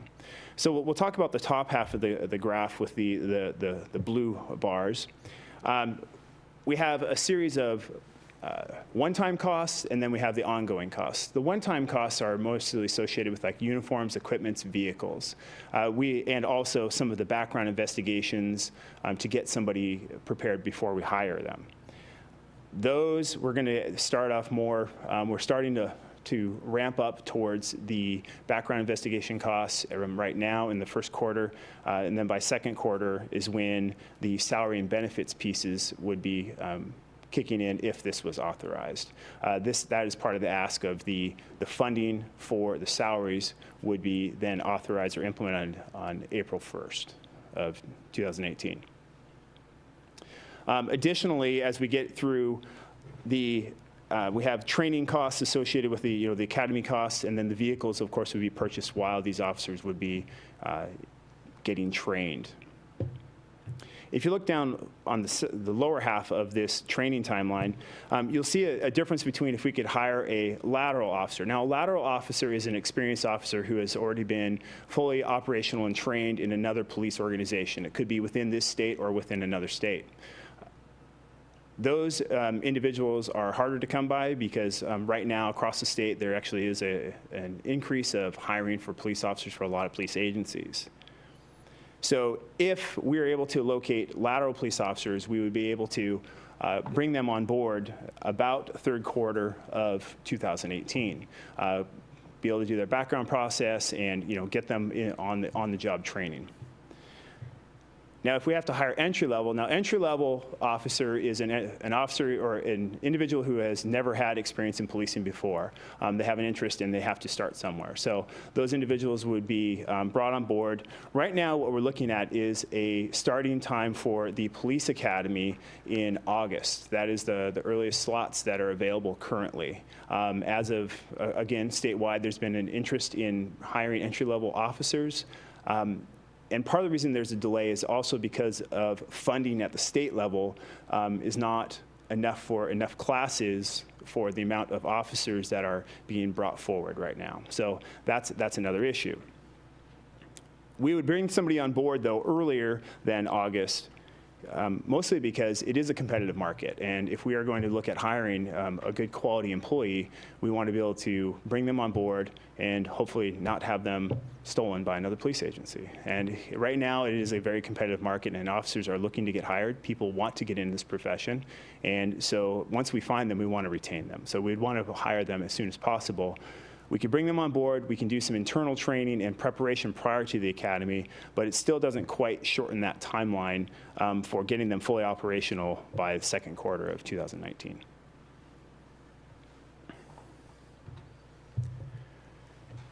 Now, the outcomes of this staffing, of the funding for the staffing, would be mostly to maintain or decrease our calls for service. Again, the calls for service, per patrol officer once we get up to that full implementation.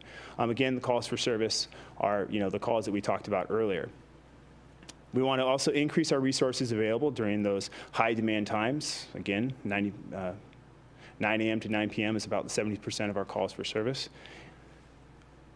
By doing this, we would also be able to hopefully increase our traffic enforcement as well. By adding those 2 additional traffic officers, not only would they create some capacity for our patrol officers because they would take some of the collisions within our city as well that normally our regular patrol officers take. That way, during the rest of the time, they would have that increased capacity to respond for some of the issues within our community. And then that last part is the increased operational flexibility to address our community concerns. What our issues were 10 years ago are not the same they are today. And what we are going to be looking forward to in the next few years is just continuing to change. So how we address that outcome A? One of the conversations during the last budget process was there was an interest to see where we are at today, what it would have looked like if we would have obtained full staffing at the 37 FTE, and then what would it look like if we got to this new staffing level if it was funded at 40 FTE. So the blue line demonstrates what the current calls for service per officer is, and that's based off of the officers that are in patrol, assigned to patrol. What we've seen is a kind of a 5% increase in calls for service each year for the past few years. And already this year, we're a little bit ahead of that in our calls for service, and we haven't even really hit our busiest time of the year as well. So we are trending already in 2018 to be at least 5% increase of calls for service from the previous year.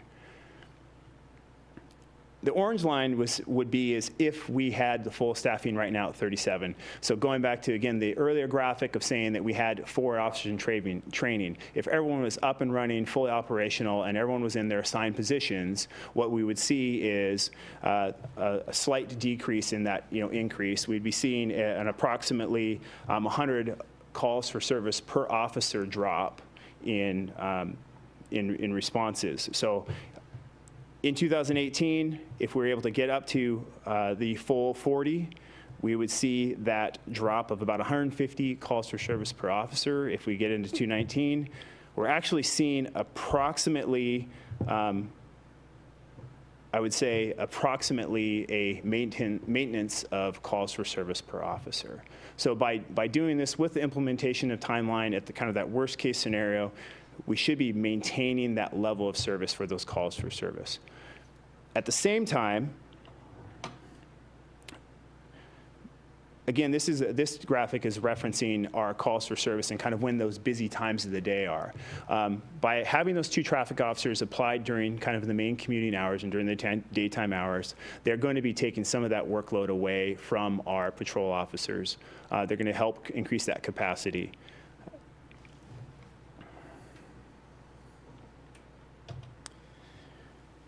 Outcome C is that increased traffic enforcement. What we've seen over the last about 5 years is just a slight increase in traffic stops. What we had actually been talking a little bit about in the budget process was traffic infractions.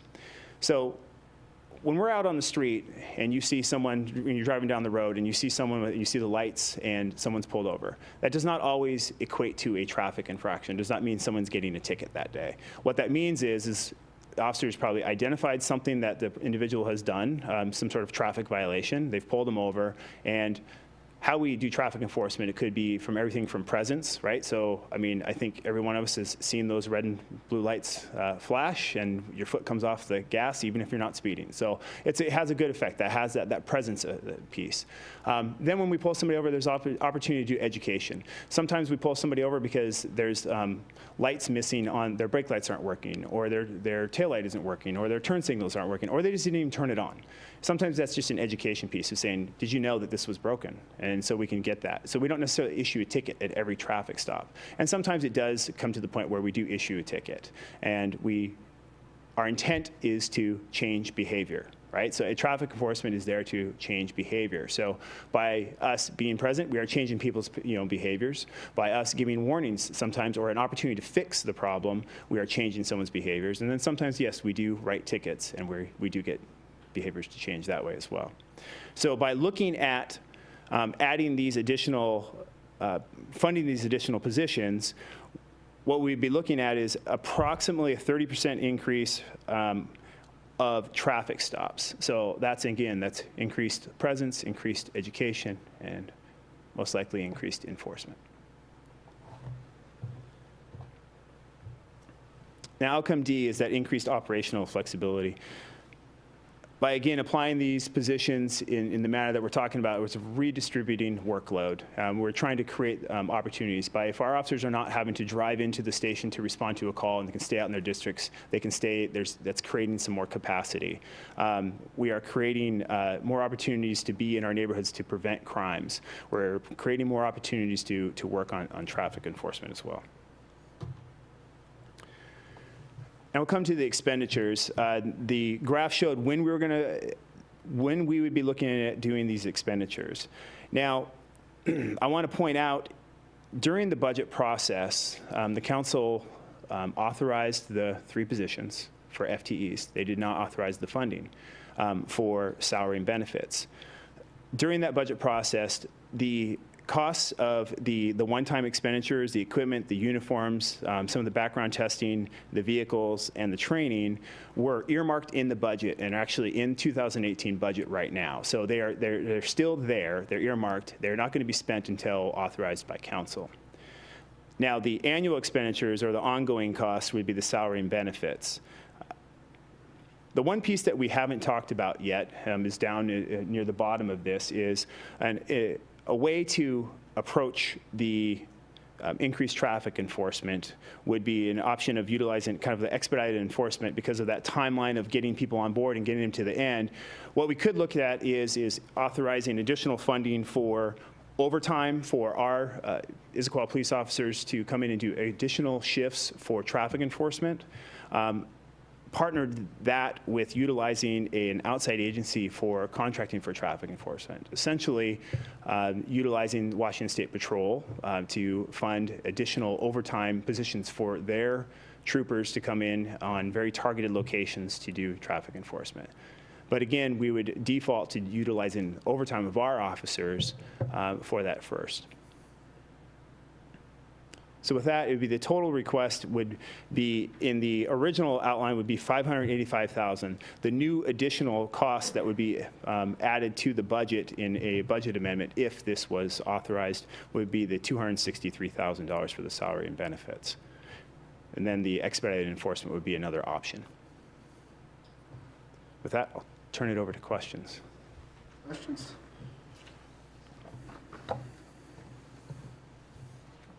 Thank you. Yes, I have a question, several questions. My first question is about would be about the timeline in terms of the last time that officers were hired and where they fit into the organization chart. Now, last time we were authorized, in for the 2016 budget is when we actually brought on 2 additional officers for the grant funding through the Department of Justice funding for our community resource officers. So they are in the purple right here. That's where those 2 positions are. So those are the last 2 new positions added to the police officers added to the organization. Okay. And then on the outcomes graphs that you showed, it has a trend line going until 2019. And so I wondered how you are estimating those. Sure. On the calls for service, how we're estimating those? That one? On this one, and then there's also this one. Okay. So we'll talk about the calls for service as well. So how we're estimating it. So 2017, that is based off of our end numbers. So 2017, we got our final numbers, and we are basing off of what the average calls for service for our officers were, based off of our response model.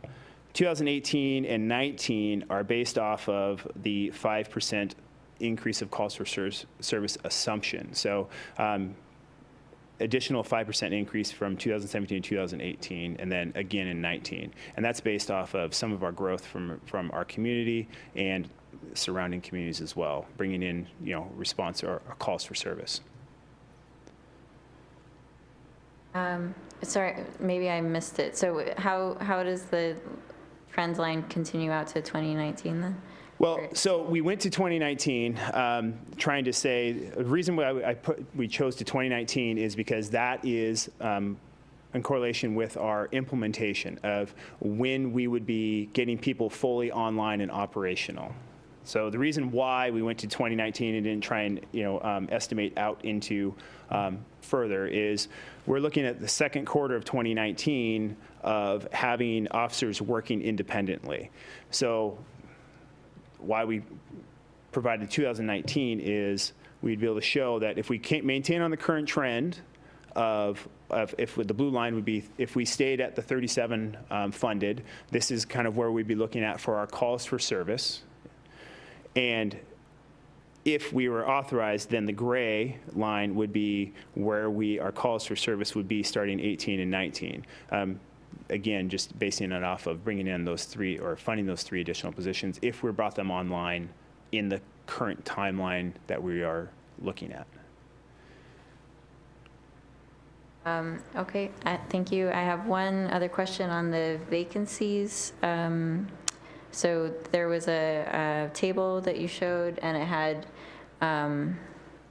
Q2 2018 vacant funded. So that goes from Q1 with 2 vacancies funded, and then it becomes 3 vacancies funded. Could you explain to me why that would be happens? Okay. Yeah. Sorry. That would be if the funding was authorized. So we are in the process of hiring. In Q1 2018, we have 2 positions that are vacant that are funded. Our intent is we are going to be hiring those in this first quarter.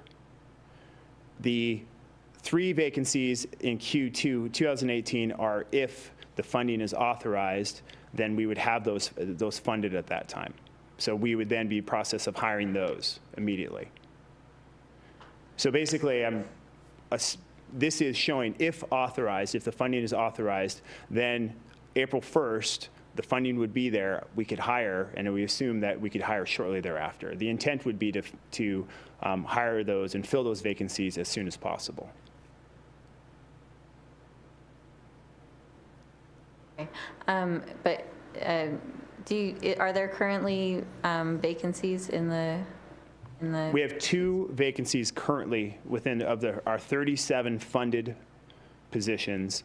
We currently have 2 vacancies. We're in the process of doing the backgrounds for those individuals with the intent of hiring them. But we're still in that process. By April 1st, our intent would be we would only have those 3 that were newly authorized that were vacant, and we would be wanting to fill them at that point. Okay, so this would not cover if there were vacancies that you couldn't predict from injuries Correct. and those sorts of things? Correct. Yeah, that is one of those pieces. If we do look at our staffing and we do try and predict when people are entering into their opportunities for either retirement or if relocations, we have a lot of conversation with our staff of knowing what's going on within their own families. But in general, yes, we cannot predict if someone wins the lottery and decides to retire immediately. Thank you. Councilmember Batiste. Thank you very much for the presentation. So just so I understand, with the 3 additional officers, we would basically be getting to the point of maintaining a level of service. So not in any way exceeding, but maintaining where Right. we need to be. We would be staying status quo. I mean, the only increase you would see is be an increase in some of our traffic stops. I'm guesstimating that by 2019, if we get everyone up to fully implemented and operational, our calls for service would be about the same as where they are right now, currently 2007 or at the end of 2017, and our traffic stops though will be increased. So it's a slight increase of level of service, so to speak, or additional opportunities with the traffic enforcement. And how does population growth enter into? So we try to anticipate, any of these new developments or any of these new commercial developments, but not only just within our own community, but surrounding communities as well. We are, again, this is basing it off of our 5% increase of calls for service that we've seen these last few years and what we're anticipating over these next 2 years. But as we have these developments fully built out, we do see impacts. For example, when a lot of the commercial, and this was a conversation we had back in October of 2017 for council when we were talking about some of the public safety issues, what we actually saw from 2014 to 2015, we saw actually a significant increase in certain crimes because of the certain commercial developments in the Highlands came on board. So they had a pretty big impact on calls for service for our department as well. So if we have a major development or a major commercial development, then of course that will impact these numbers as well. So if there's something out there that in the next few years, as we change or as we redevelop, those will have impacts as well. Okay. And then just please. one more question, which is sort of a point of clarification on there's a recommendation in the agenda bill, and the recommendation is for the $585,000, and we've talked about the fact that a portion of that is already in the budget, but what isn't in the budget is salary and benefits for $263,000. Yes. But the optional expenditure of $100,000. So that it would be my read that is not in the recommendation, so something that maybe we could talk a little bit more about. Yeah, so it's not in the normal recommendation, and what it is that's just optional. If there's a desire by council to see the needle moved sooner on increased traffic enforcement, then that's a recommendation of how that would be accomplished. Otherwise, if the council is okay with obtaining those outcomes in late 2018, beginning of 2019, then we would maintain the $585,000 ask as opposed to the additional $100,000 for that expedited enforcement. It is an option. to utilize that. The part of that is if you're asking our officers who are working 4 12-hour shifts and then having time off, then coming back on their days off, we can do that. Or otherwise, we can utilize an outside agency to assist with some of that. Thank you. Thank you, Chief. This is great. Can you go back to the org chart? Sure. One up, one down. All right, who's sworn up there? Because I only count 39 sworns. Sure. I should probably make sure we're doing the math here. So the 4 command staff, the chief of police, the patrol commander, administrative services commander, the support services commander, so there's 4. The blue are all sworn, and the administrative sergeant and the 3 detectives, 2 community resource, 1 school, and 1 station. Let me make sure here. That was sort of my guess, and come up with 39, and I kept checking my math, so.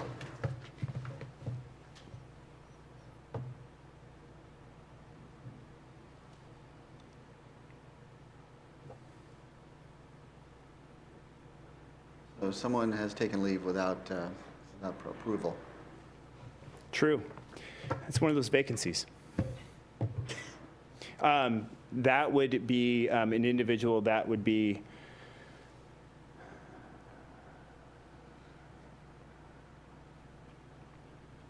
I would say that would probably be an individual that would be in the probably in patrol at this point. So that would be an additional patrol officer. I'll have to look at this again and verify, but it would be 40. True. So what's happened is with our vacancies over the past few years, we've kind of averaged about 3 vacancies a year, and so that's kind of taking that into account. We always have somebody in training or a vacancy through just a vacancy or just also a injuries or in training. So my second question is, it would sure be nice if we could attract some experienced trained officers instead of having to train them. Is there anything that you have thought about that we could do that would help us be more attractive in that regard? Sure. Well, honestly, it takes a lot to recruit, and so there's a lot of efforts throughout the whole organization, not just the police department, but throughout the whole city to constantly try and recruit and retain positions. There are options that we have discussed internally as a city for everything from there are cities that utilize recruiting bonuses and other, I will say, incentives for officers, from everything from equipment usage to, again, signing bonuses as well. One of the things about our organization, too, is we want to make sure that we find the right fit for our community. So part of that recruiting and hiring process is we actually spend a lot of time looking into how that officer would fit into our community and whether or not they have the same values as our community. And so we do we spend a lot of time vetting those individuals, and we are not looking for someone who is chasing the dollar as opposed to wanting to invest in our community and serve this community. So it is an ongoing conversation, and some of the agencies that are utilizing some of those, they are not seeing a large increase of hires from some of those incentives as well. So what we're trying to do is we're still looking at that, and there's some other options out there that we're trying to explore and to leverage, but we're trying to get creative on that as well. But it does happen, whereas some of our biggest successes are people who are relocating to Washington State from other states, and it's really kind of either a job or family-related reason why they're coming out here, and those are the ones that we've had the success with. So. I don't think this is as much of a question as is a suggestion. I think that you're going to have a difficult time hitting your staffing targets. Mm-hmm. I mean, you already are having a difficult time, and even the numbers that you laid out there don't account for any attrition, which would be nice, but I think probably not a realistic assumption.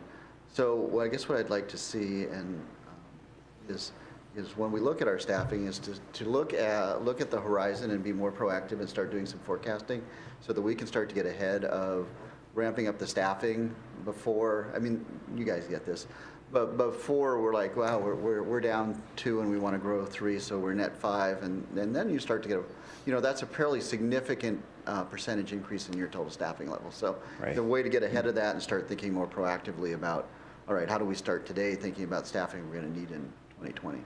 Right, and we do look at that, and I think the opportunities of looking at our future budgeting opportunities will help us move towards that as well. One of the things that we are hampered by is we do look at wanting to do overhires in preparation for people leaving, but again, there's a budget constraints regarding that as well of making sure that we have enough to fund all positions, because if someone is hired, we want to be able to carry them over into the next year, and if there's not a position or authorized position available for them, we don't want to bring them on board and then have to release them as well. So it is a tricky balance. So I appreciate that comment. And then I just want to follow up on a comment that Councilmember Batiste made, and it is similar to what you made, actually a little bit different. So the one-time expenditures, the equipment, the uniforms, the background testing, the vehicles and the training, that is already in the 2018 budget, correct? It is earmarked in the budget, yes. So if we go back to the recommendation that's in the agenda bill, it says to direct the Director of Finance to include $585,000 in a subsequent 2018 budget amendment utilizing general funds.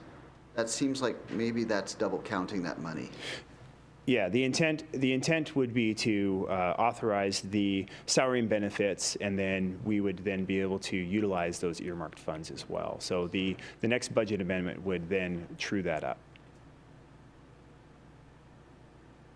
So, great.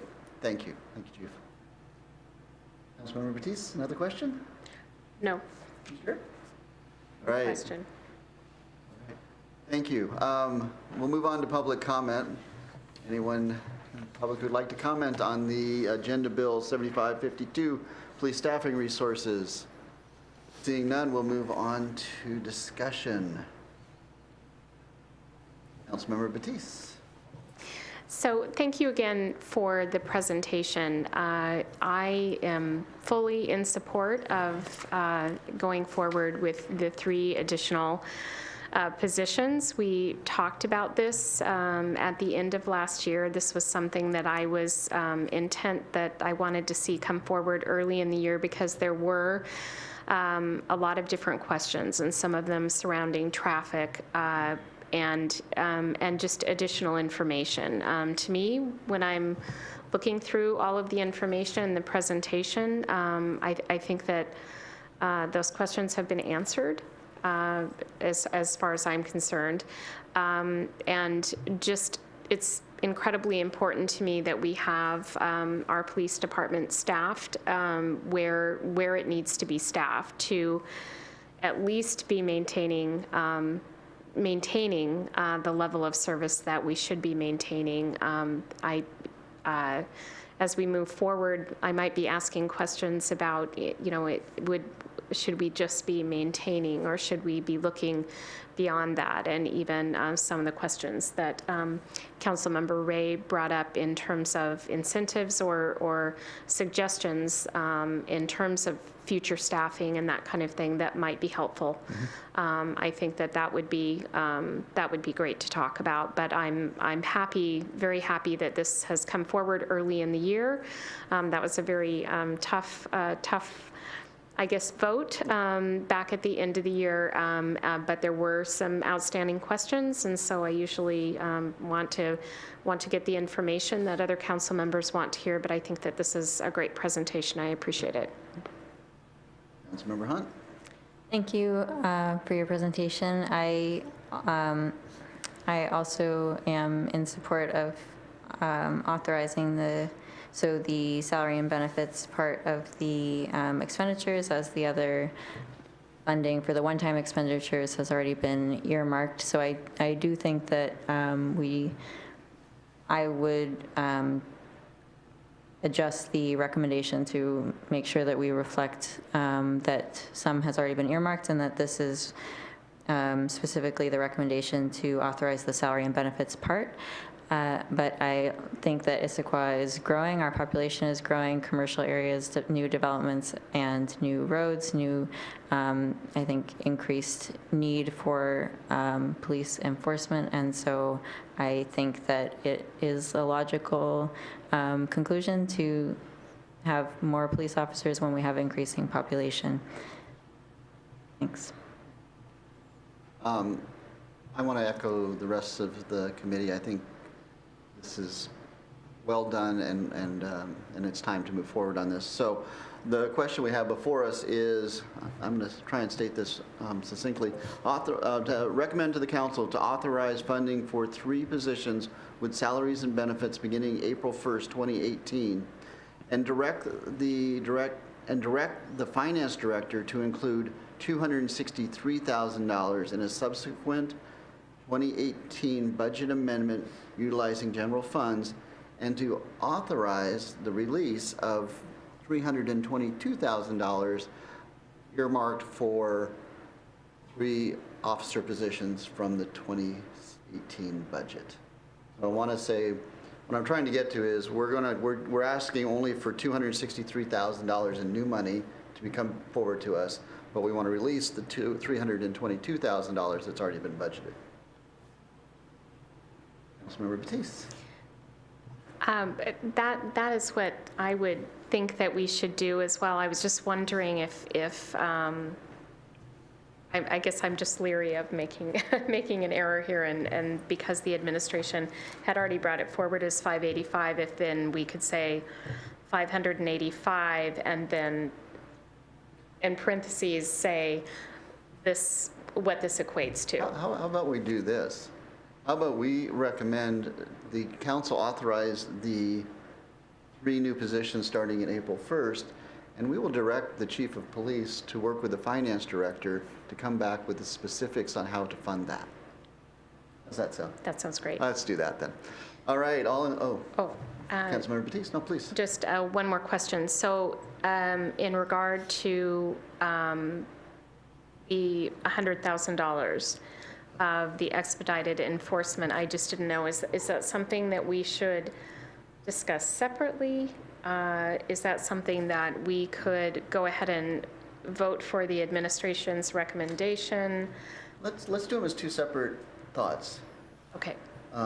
So let's vote on have a quick vote on the 3 new positions starting April 1st. All in favor of recommending to the council to authorize the 3 new positions starting April 1st, say aye. Aye. Aye. That carries unanimously. Now let's take up the second question, which is around $100,000 for expedited enforcement. Comments, deliberation. Councilmember Hunt. I think that there is this lag for a number of reasons that were presented. And I think, however, that with the additional officers, it's addressing a long-term need. And so I would not be in favor of this unless presented with, I think I would need more information to be in support of this, that this is an immediate need, because I see the 3 additional officers as serving a long-term need as our population is growing. And yeah, right, so I would need more information to support this. Councilmember Batiste. So in regard to this is a little bit of a tough one, because I think about, first of all, just we're getting to maintain a level of service, but it seems to be still staffed in a lean way. When I see that that money would be spent on overtime, and what some of the council members have talked about was increased traffic enforcement and being able to just manage staffing levels, maintaining work-life balances for the police force. I guess I too would maybe like some more information and have this broken out separately so the council could speak to this, but so I'm a little bit I'm a little bit up in the air in terms of how I understand and the need for that. And maybe if we could get some more information and discuss that separately, would be good. I don't know if we can do this. Can we split this out into a separate agenda, Bill? You're the council. can do whatever we want. What it is in one current agenda bill, I guess an option would be to approve one part and then deny another part, and then it could be brought back at another time as well. If you wanted just go with the 585 and then come back to have another conversation about if you wanted to achieve those outcomes, we could bring it back as a separate request. I'm not super excited about this for a lot of reasons. I am very supportive of the 3 new officers, but there's a lot of things that make me uneasy about the enhanced enforcement. So I would recommend, and maybe we can talk about this for a minute, I would recommend that we not include the optional expenditure, the $100,000, in our recommendation to the council. But if the administration thinks that this is of value, to bring it back to services and safety as a standalone agenda bill. Any thoughts or comments on that? Councilmember Batiste, please. I've got a couple of thoughts on that. First of all, I agree. I think that might be a I think that might be a good way to go, and I would hate to see this piece of things. I would rather move forward with the 3 positions and have this broken out separately. Now, whether that comes back to services and we talk about it again with more information, or maybe that comes to a council work session. I would be in favor of talking about it again in the Services and Safety Committee. I think that we have very thorough information on the officer positions and the staffing, and then very little information about this expedited enforcement option. And so I think to make any sort of educated decision about that option, I think we would need more information, and it seems that our committee doesn't really have that information at this meeting, so I would be in favor of speaking about it again at another meeting. I completely understand Councilmember Batista's point, because there are some people who are on the council who are very concerned about traffic, and I don't think that their voice is being heard on this committee, and I appreciate wanting to get their input. Chief. So we could also develop that piece more. If this comes back on the 20th, we can discuss that more as part of at full council, if that's something that is an interest as well. That's an option. So what it can be is we can develop this further, the piece specifically about expedited enforcement and kind of what it means, what it actually would get, and what kind of outcomes we would be looking at for that as well. My angst about bringing this to the full council is we're going to have a very full agenda on the 20th, and this is one of those things that we could spend an awful lot of time debating and hashing through, and I would rather do that in a different forum than full council session. So I could support bringing it to a council work session so that we could get the full breadth of voices on this issue heard. So I'm going to make a motion. I'm going to suggest that we not move forward at this time with the expedited enforcement, but that we refer this question to the March 12th. March 12th council work session, and expect to see it back here at services or at the full council. No, we're not going to say that.